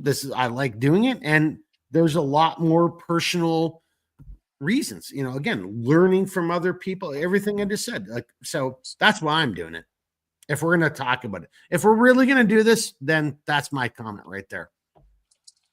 Well, fuck, we can go on a tangent right now about what Blackie was saying about, I could talk about nature and our connection to it or lack of. And that could be a completely different live stream, but I will just, come back with that.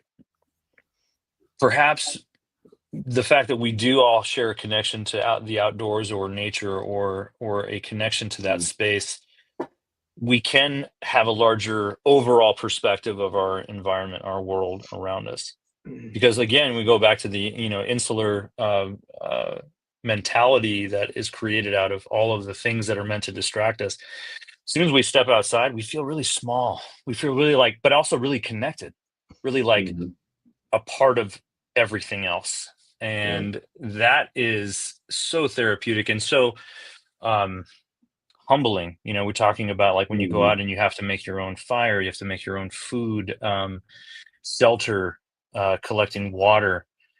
When you do spend enough time outside, as any of you probably you have to work for it. And in doing so, you're in concert with everything around you, or you become that way. And that right there gives you two things, gives you perspective on how insignificant we all really are, Hmm. and how much we are as much of a pebble in the stream, or a fish in the lake, or even a blade of grass. Like we're all just a part of everything else. Mm. But it also makes us so grateful for the things that we have, of the people that we know, the ones that we want to see again anyway. Taking a fucking shower, that first shower after 5 days in the field. I mean, for me personally, it's one of the best things that I have Oh going for man. me, right? Or a shit on a toilet. Oh my God. What an amazing feeling that is, to just sit there for just a few extra seconds because your legs aren't numb yet. Can, And you have actual, running water. can Anyway, I just these get off of things, something you said real quick? yeah, go do it. So you talked about a shower from coming in from like the field. And let me just posit something I think equally as good. So I went on an 8-day backpacking trip up the North Shore on the Superior Hiking Trail, and Mark knows quite an extensive amount of that. I'm sure you've looked into it a fair bit, Mark. And I would even say, I built some of those trails, dude. yeah. So the best moment I had, it was like day 6 or day 7. It was raining the whole trip. We only had a day and a half of sunshine and just like peace and serenity of total time, not consecutive, right? I woke up one morning, it was way colder than it was supposed to be. And I was like, God dang it, this kind of sucks. Like, I did not pack appropriately because I went by the weather, which I'd never made the mistake of ever again. And my first reaction was, I'm starting a fire and I'm going to go take a bath in the river that I'm camping next to. And I did. I rekindled the fire, and I literally just stripped down, and there's a beautiful waterfall. The sun's barely starting to crest up, and I'm washing myself, and that water was cold as fuck. But I'm telling you, never in my life have I ever felt more alive than that moment, and nobody will ever take that breath. Dude, I felt so primitive and just so alive, and I was like, this is it. Like, this is, I don't know what this is, but it's it right now. Okay. And Hey, I would highly encourage. what this is Oh, I'm sorry to interject this. I need to bring this back over to Chappie.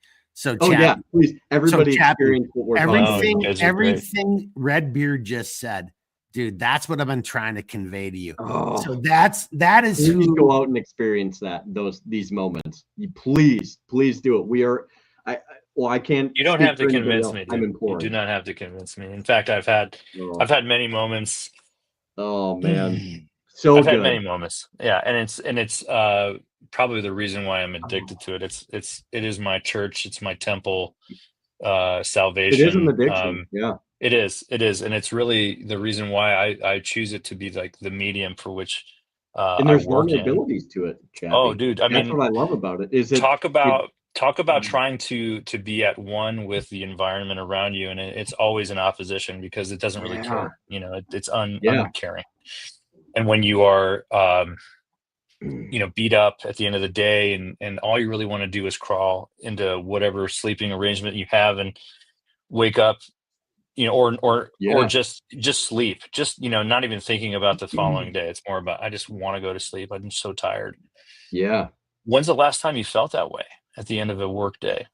Like that, it's not a common thing. It's not a common feeling. And when you are uncomfortable in that Yeah. sense, and having had maybe a mission Yeah. that you were, either trying to get to a certain point, Mhm. during the day, or for us, on the trail, it's improving the experience for trail users. Like you have an experience with it. You have this sense of ownership to the land once you actually, interact with it. Mm-hmm.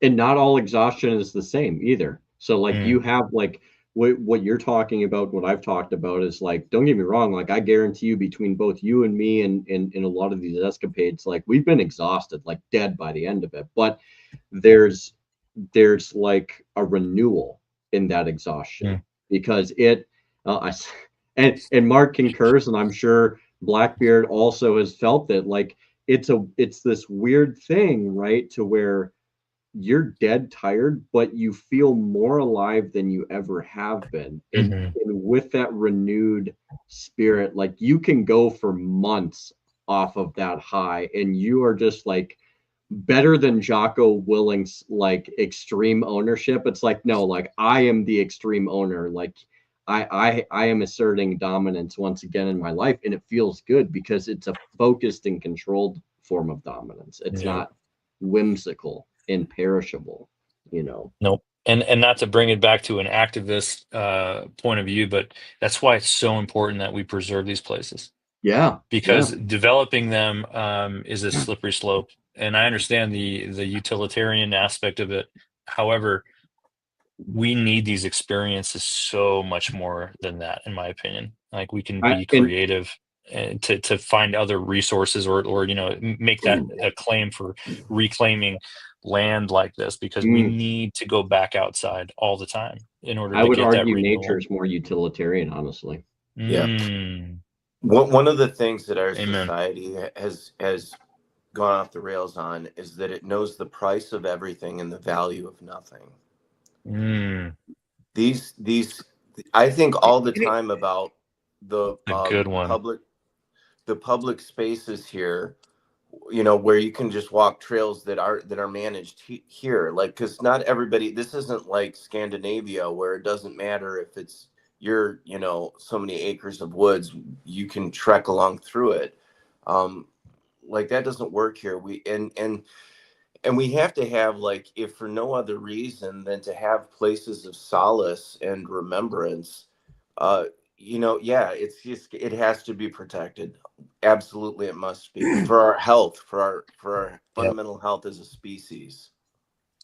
A lot of people rag on John Muir and Teddy for, the creation of national parks, or not just for that, but as far as their character. And I don't necessarily need to go into that because no one is fucking perfect, and no one everyone's flawed in their own ways. But what came out of that relationship and down here in Arizona with John Mather and the Grand Canyon, like all of these places, not just the national parks, but the National Forest System and the Bureau of Land Management, Fish and Wildlife, like all of these services. I know that they're federal and they're managed federally, but in my humble opinion, they are worth fighting for, and very, very well,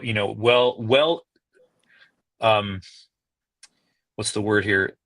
Underpaid, of course, but they're also going to take a hit. Unfortunately, I think in the coming days, to Mark's point, bringing it back to like the next administration, I really think we're going to have to fight a lot for preserving these spaces. And I'm not talking about like from a hippy dippy granola loving tree hugging way. It's more about the value, as you said. I wrote it down because I think that's amazing. The value of nothing. Like, we do understand how to put a price tag on shit. But how do you encapsulate someone's experience in the outdoors and what that transforms within them to be? And that's really that's the piece that I wanted to go back to, is just the inspiration of what nature does for us. So I just want to say this before we move forward, and look, and I'm not trying to pick a fight with you. I really mean this seriously, but like, we don't know what this administration is going to do. You're right. I don't. You wrote some things about but that didn't happen. And these people were in power, and when they were in power, they didn't do the things everybody are talking about. I'm not ragging left, right. The National Park Service, the National Forest Service, all of our brothers and sisters that manage our public lands have been underfunded for fucking decades. So through multiple administrations. So I'm not picking apart anything. I'm just From my Okay. perspective in my Thank job, you. what I Thank do, you. I have a pulse on what that may look like. And you're right, I don't know. We're preparing for a complete overhaul, if you will. But I do know that at least, almost 3,000 individuals are going to be out of work, unfortunately, that no one's going to talk about. Hang on, Because there's but just give me a second here. Just give me 1 second. Oh, okay, you bet. Okay, so maybe some people are going to be out of jobs. I mean, perhaps that is going to happen. But It's already happening. It's not about happening, it's happening. Just give me 1 second. Yep. I don't know what they're going to be able to accomplish. It actually might accomplish something that, so 3,000 people lose a job, but there's now 12,000 very legitimate and open jobs that are available. Like, it might, Well, that's it actually might turn illegitimate, out to though. be something good.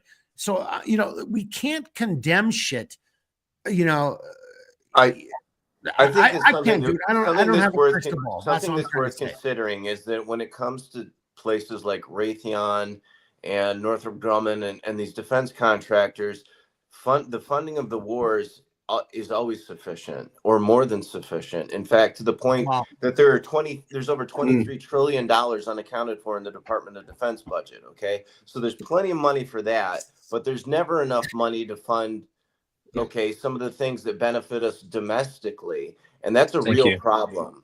Yeah. Mm-hmm.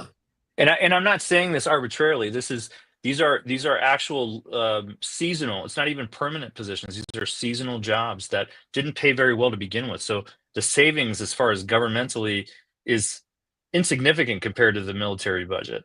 These are people that just want to be outside and manage our lands that we all participate in, really, or should. So that's all I'm saying, Mark. Is it wasn't like a jab at what are no. Hang on. Trump administration I just can or realized cannot do. We might be at a weird. No. I'm trying to promote what you're saying. Like, come on, dude. Like what Chappie is trying to do. If somebody's watching this video, share it with somebody else. And because hopefully it gets in front of somebody else who's got serious money, serious, capabilities, looks into what Chappie's doing and realizes the importance of his program. So Chappie, we're not at odds here. I know. It may have seemed that way, but no, dude, not at all. We're just trying to come at it from, anyway. Okay. This is what's called civil discourse, and we're having one right now. So let's play that experiment out, and this is diplomacy right now. So but somebody should sponsor your organization. Seriously. I mean, I would not say no to an angel donation, right? Because it really ultimately it's not about me, it's about it's about veterans, it's about the ones that are suffering out there, that want opportunities outside, like you were just talking about, these experiences that heal us. So if someone's listening and resonates with that statement, give wherever you can, whether it's to us or other organizations that you are passionate about and you feel that are making a difference, and not just the global arena, but the community level. That level is where our dollars should be spent. Be spent anyways. Is voting with our at the checkout stand, if you will, or when we're buying shit online, whether it costs more or not. We need to make sure that we're supporting people like Mark, bringing it back to Centerline Systems, fucking amazing gear. That's how I found Mark. That's why I was drawn to him, is he's making amazing things because he loves it, because that's what he's passionate about. After all the fucked up things he's probably seen and done, and that fucker wants to make soft goods for the rest of us mortals, I will take all of that and say thank you and pay as whatever the fuck he wants to charge me for it. So that's where I'm going to vote. That's where I'm going to spend my money, is on people that I know are going to benefit from it, but also it's enhancing this overall idea that we're stronger together as a community and when we support each other. Absolutely. I have to say, one of the best moments that I feel like, and I feel like you guys may have shared in these same moments, because they come and go, but when I'm on the phone with Mark every so often, and I catch him on that odd day to where he's like, yeah, I'm not really working, but I'm kind of working, and and he's kind of in this limbo. and all of a sudden you hear motherfucker, and it's like, what happened, Mark? He's like, I got so busy, talking on the conversation. He's like, I just did the thing that I told myself I wasn't gonna do, and I'm like, can you salvage it though? He's like, I don't fucking know. and he'll be doing some type of project where he's like punching a new button or a snap or whatever, and it's like, oh, all right, you want me to call back? No, it's fine. Like, we'll just keep talking on the and then he's like, there is one in particular where he's like, oh wait, I didn't fuck this up. Like this, it did exactly what I needed to do. It all works out, Mark. Those are the little hidden gems I love. Okay. Boys hold on, I'll even do you one better. Boys and girls, hold on, Mark. No. Oh, okay, he calls me go all ahead. the time. Go ahead. Once a week, I'll get a check-in. And if I pick up the phone or I call him, I swear to God, we spend at least an hour on the phone. Doesn't matter what subject. Only exactly. I ask him all the time if he's Southern, because he is a master at, and this is a compliment to you Southerners on the line here. I love how you can turn it just how's your mom and them to the world and what's going on with you and how's your heart feeling, and then we just go off on tangents, and oh my God, it's amazing. I literally just snorted. This is like half the day for me, because Mark and I had probably almost a 2-hour conversation earlier, and this is now what I can see on the clock here, 3.5. So I've spent at least 5.5 hours with Mark today. Yeah, and I'm the better for it. So fuck you too, Mark, and thank you. I'm actually somewhat shocked have a conniption. With how long the conversation's gone on that Mark hasn't started doing some R&D. That hurts. Fuck you guys. Fuck you. That hurts. Fuck you. I just want to set for the record, Mark started the Minnesota goodbye an hour and a half ago. Oh yeah, right. Yep. Minnesota 100%. Goodbye. That's great. Oh yeah, Mark. Sure, you betcha, bud. Come on, get your lungs in order. Take us out, Mark. Take us out. Well, apparently I started that an hour and a half ago. Yeah, during my Minnesota goodbye. You kind of did. So, take us out, Cripe. I was worried he was going to take himself out with the coughing over there. Holy, just one sip at a time, Mark. It's fine. It's okay. You know what? Guess what, guys? Each and every one of you are going to get old at some point in time. So fuck you. I feel you. So as the great Elon Musk said, go fuck yourself. Go fuck yourself. Go fuck yourself. So that's going to happen for every one of you. Wise words. Yeah. Wise words from Elon Musk. Hey, here's my comment, dude. This has been the best Cialis After Dark that we've had so far, in my opinion. Like, and it's not that I'm just like, I've had a couple, look, dude, I'm pretty buzzed right now, but like, what a great series of conversations. Oh my. And then even at the end, you guys like totally fucking with me. Like I almost choked to death.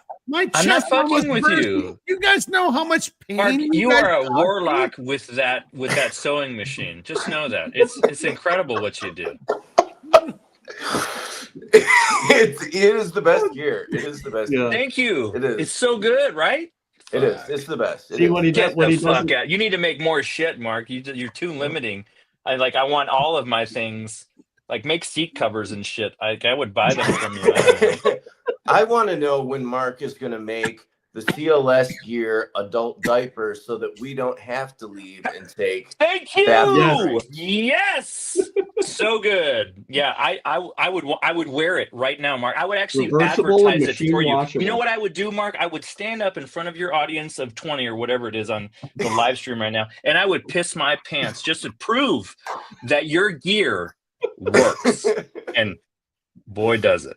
CLS, dependable gear when you need it most. That's right. Man. CLS depends. I hate to say this, but I think that is God's. I think it's God's way of saying we should. Depends on what.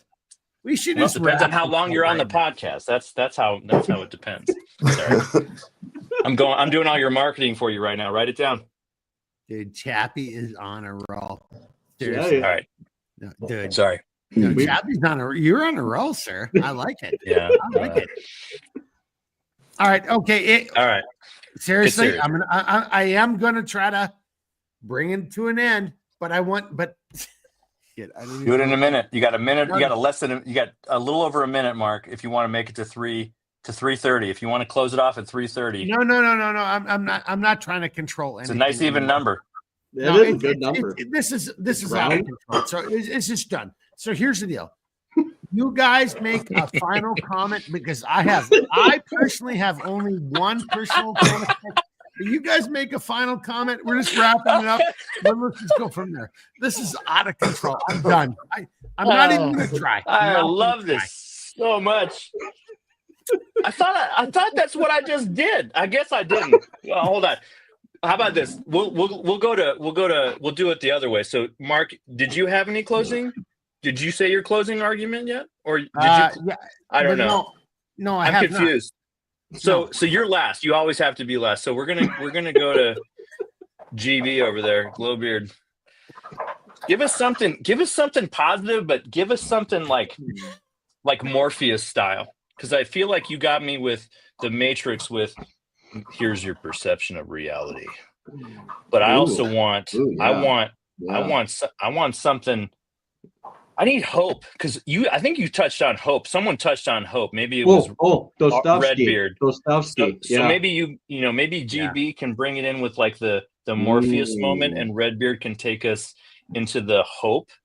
And then I'm gonna skip, because I feel like all I do is I'm like the optimist over here. So I'm just gonna give it to Mark to show everyone that even with a gray beard, you can still instill. You know what? You know who Mark is? Mark's Gandalf. Mark is Gandalf. No. Hang on. Where's your staff?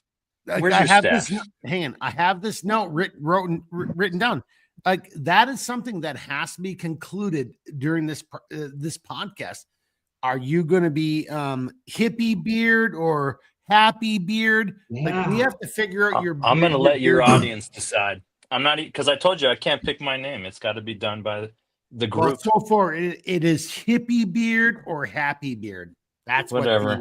I'll take it. It can be crappy beard too. I don't care. Whatever. It just depends on the day. Actually, I would take crappy beard over happy beard any day. Right? Me too. Yeah, I don't want to be happy beard. But again, I can't choose. Can't choose. All right, keep going. All right. Blackbeard, take us out. Come on. I think impetus. All right, I'm going to start. Let's end this. I'm going to start my Minnesota goodbye. So this will be my second to third to last closing statement. Okay. Jeremy, he just so insulted us. Yeah. Jeremy, after this Jeremy, one, hang on, I'm Jeremy. Jeremy, and let somebody more needs 3 more gems. No, I got nothing. We're on Jeremy, like 5 now. I'm gonna send you the mission plan. The two of us to go in there and silently kill him. Come on, man. Look, at least give me one of the CLS gear diapers before you off me, right? Yes, we should all get one. Yeah, we want to test drive those too, by the way. Just for product quality control. You definitely send those to market. Yeah, without a good trial run. Hey, Mark, you could break into the dress clothes scene too with an ATAX tie, huh? Oh, fuck yeah! You could do a tie, no problem, dude. Ties, yeah, I would buy one. I would buy a fucking tie. But you guys can't actually tie a tie, so motherfucker, I can tie a tie. Shots fired. I'll tie when I'm drunk and high. I will tie a tie right here, right now. Don't you? Is that a challenge? Do you want to have a tie on challenge? I mean, I got to find it in the closet. It's right behind me, but you can watch me fumble around in there. But we'll let. Seriously, hang on. I seriously want to throw this out there as a thought. I actually, I don't know how we would do this, but I would like to turn this into like a weird, live stream thing where you and I attempt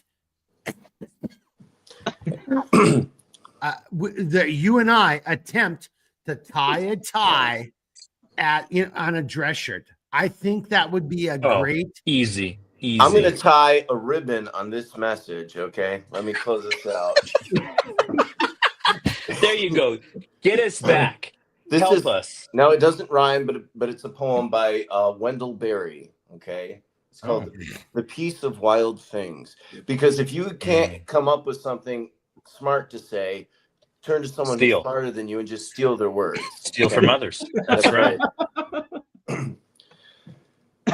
When despair for the world grows in me, and I wake in the night at the least sound, in fear of what my life and my children's lives may be, I go and lie down where the wood drake rests in his beauty on the water, and the great heron feeds.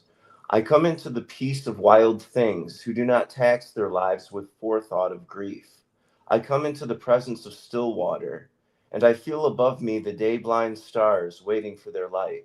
For a time, I rest in the grace of the world and am free.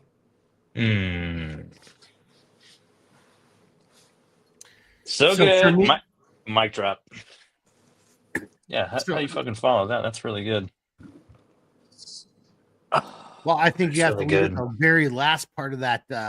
I think you have to look at the very last part to figure out how you're going to move forward with your life and what you're going to do. That's how I interpreted that, for what it's worth. Yeah.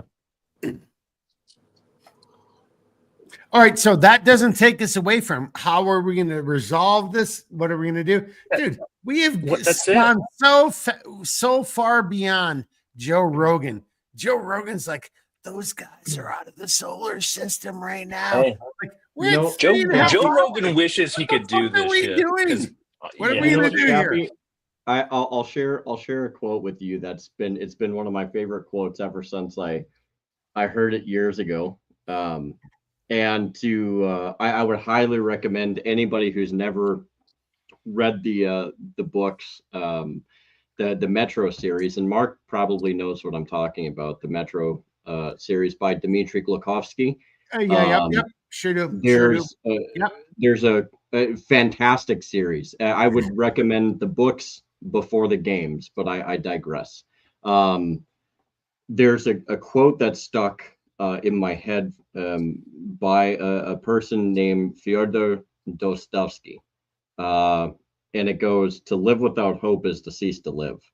And and I don't, when I first heard that, I had to just kind of sit back and just like let it stew, because you can come away with like a presumption of what you think it means, but sometimes when you're too preemptive about trying to find the meaning, it gets lost. And after having thought about it, it's the one quote that I unashamedly use almost all the time. I think Mark can even attest to this. Like, I use it like ad nauseum, like legitimately because I believe in it so much. Like, it's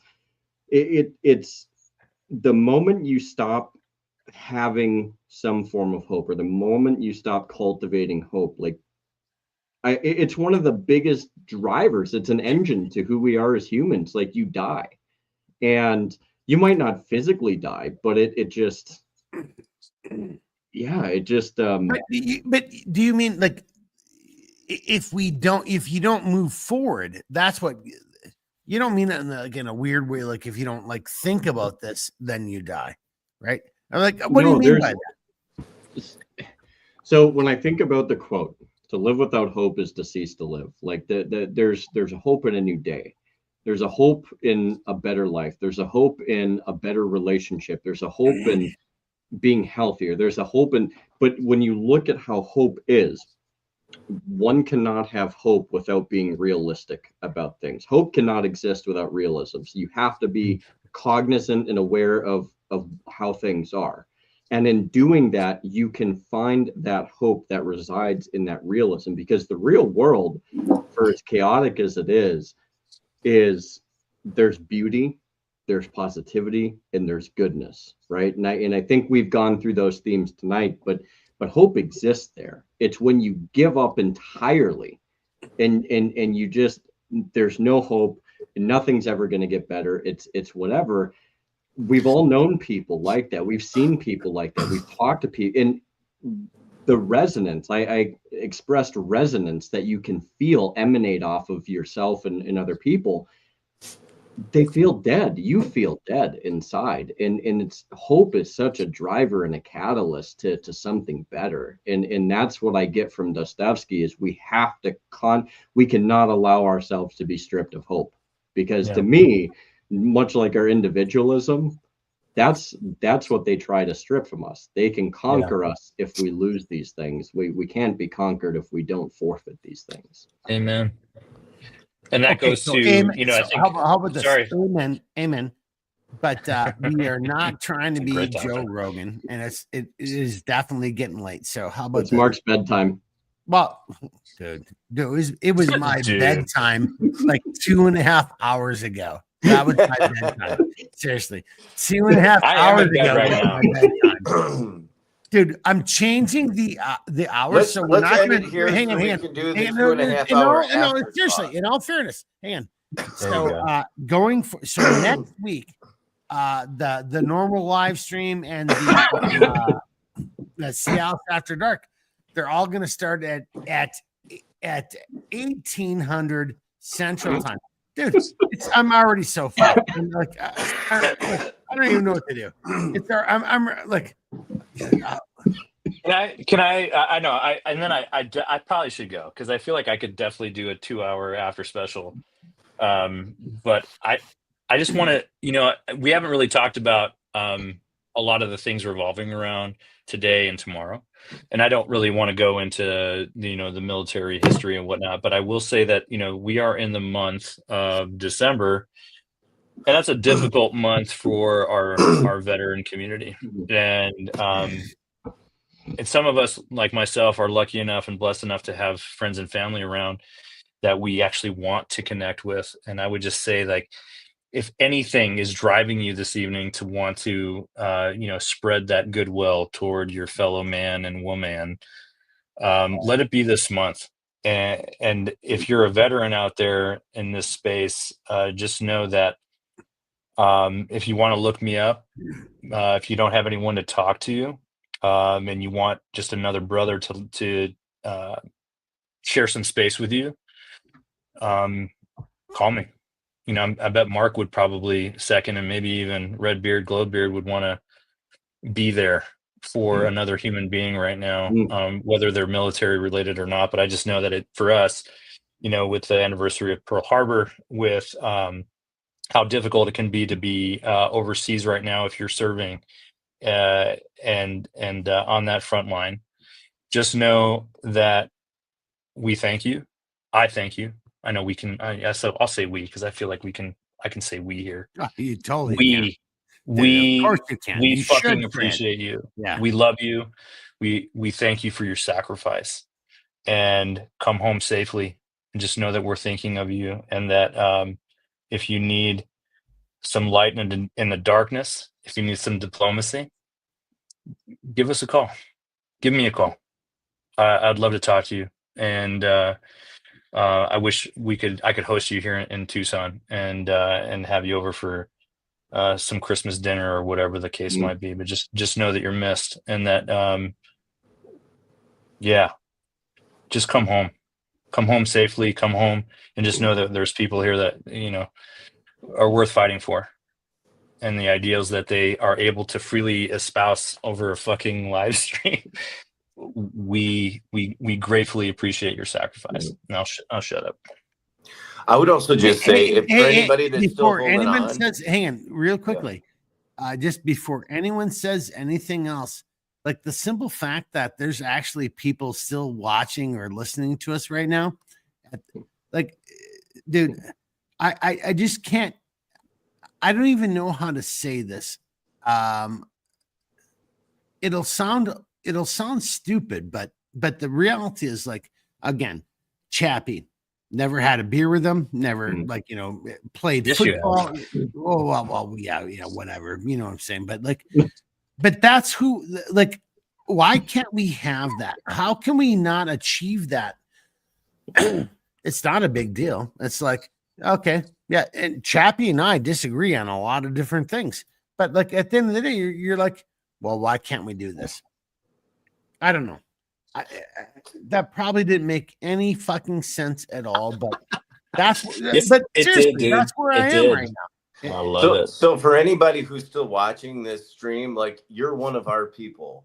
So you can come Yes. on to Telegram, search for at the CLS Gear Chat, CLS There Gear you Chat. go. Search for that on Telegram. Hop Yep. into our group, and we'll talk. You know, and you can direct message the people in the group, or at least me. You can direct message me. And there's also a Facebook group that has a total of 2 people right now, myself and one other What a person. banger. So that's CLS Gearhead. Come and join that. What's that? I missed it. Dang it. No, Anyway, I was just yeah, laughing it's, about the 2 people. That's great. Oh yeah, I- it's me and myself. So no, Yeah, there's one yep. other guy. Oh, Yeah. wow. Chappie, I just want to add kind of to what you said real quick. And I think like it should, I hope it's abundantly like obvious to a lot of, you know, hopefully all of the veterans in serving and, you know, formerly serving and, you know, in the whole spectrum of the military, like there's a lot of us that don't want you guys to even be in any of the fucking places you're in. Like we don't want you, you know, like fighting unnecessary wars. We don't want you, you know, in harm's way for stupid political diatribes or ideas. We want you home, and we want you like back in the country with your families. We want you like on a mission that's like really like fundamental to the defense of our country, and not just wherever they're sending you for some stupid backdoor deal that nobody hears about until 3 years after the war's already started. Like I want better for you guys is what I'm saying. And as an American, I think we should all want that. Like, you know, it kills me. I look at, you know, just talking about some of the things during the duration of this, like you guys deserve better. You deserve a lot better than being sent to a place that one, you probably don't want to be, 2, you don't need to be, and 3, we have no right to be in to begin with. And I think that's the best policy. And George Washington had stated that too, you know, entangling alliances and finding an enemy where there are none. Like we don't need that, you know, diplomacy, man. Like if we get into a war that's worth fighting, you'll know it. Like you will 100% know it. Boys, girls, like we need you home. We need you home, and we don't need you dying for some fucking banker or for some stupid politician and their backdoor deals. That's and there's a lot of us that advocate and are trying to do the best that we can to get these things to change, and we hope that you haven't lost faith in us, and we don't want to lose faith in you guys either. So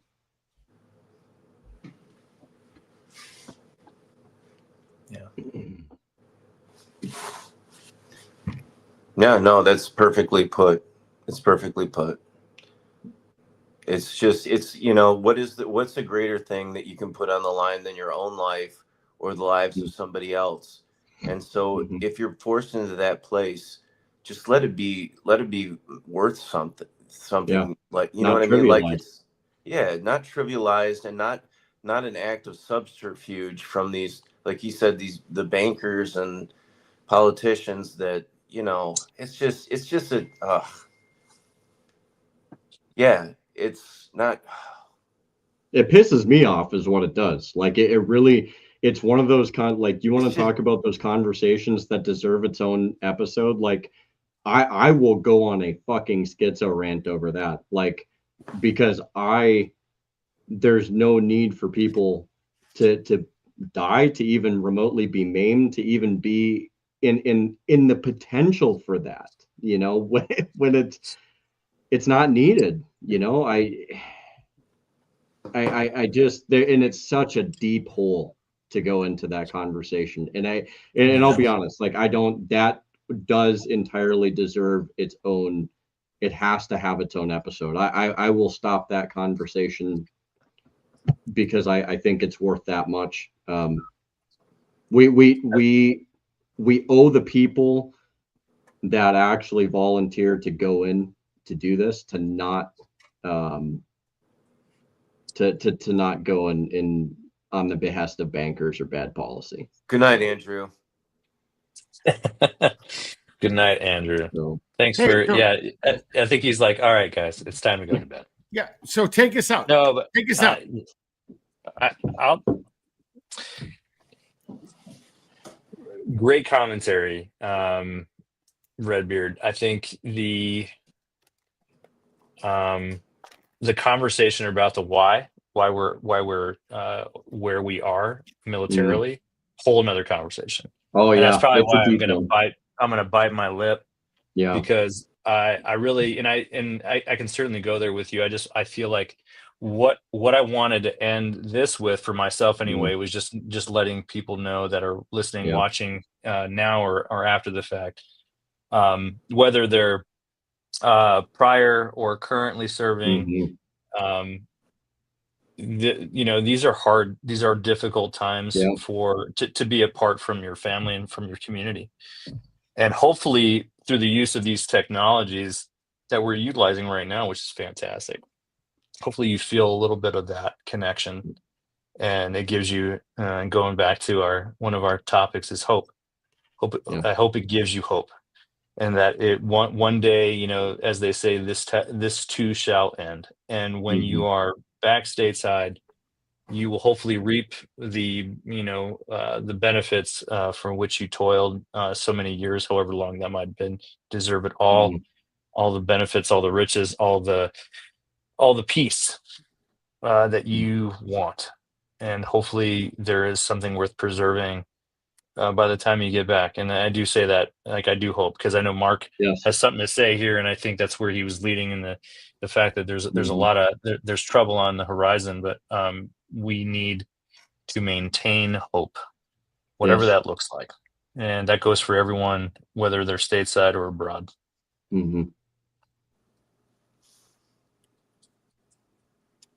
Well, all right, Bryce. I mean, taking on that, because that's not bad. I mean, that's pretty. Why can't we just respect this or that? So, what do you guys think? I think you said it all. I think it's we're good to. I think this is the high note we were looking for. I think I think if we go farther, it's going to muddle it. I do too. I think we need to do this again. How about that? That's where I'm going to end it. I want to do it again with all of you. I think this made it so much more enriching to have more voices in these conversations. And I would challenge you, Mark, whether we're talking about the VA or something that's military related. These gentlemen here have proven that they are invested in these conversations and probably have a good stake in the outcome. And it doesn't necessarily need to just be vets having this conversation around veterans. And it could be a revolving door of beautiful converse that we can talk about topics that directly relate to our military, but also directly relate to everyone, every single human being, as well as our citizenry here in the States. So I love this. This was amazing. I am going to bed happy, and I have all of you to thank for it. Yeah. Hey, I'm good with that. That ends it as far as I'm concerned.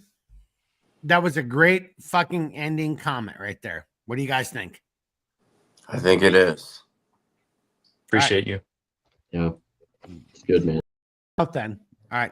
Here we go. We're about to Joe Rogan, the Joe Rogan podcast. So here we go. Have a great night tonight. Seriously, I hope you enjoyed. Fuck. We talked about so many things over 3 hours. Like, guys. 4 hours. Was it 4 hours? Oh my Yeah. God. Are you serious? What No. a horrible Yes. night. So thank you for everybody who was here for this whole. You guys must have some issues as well. Anyway, We did. have a great night. We'll talk to you again soon. We'll see you next week. Goodbye. Bye.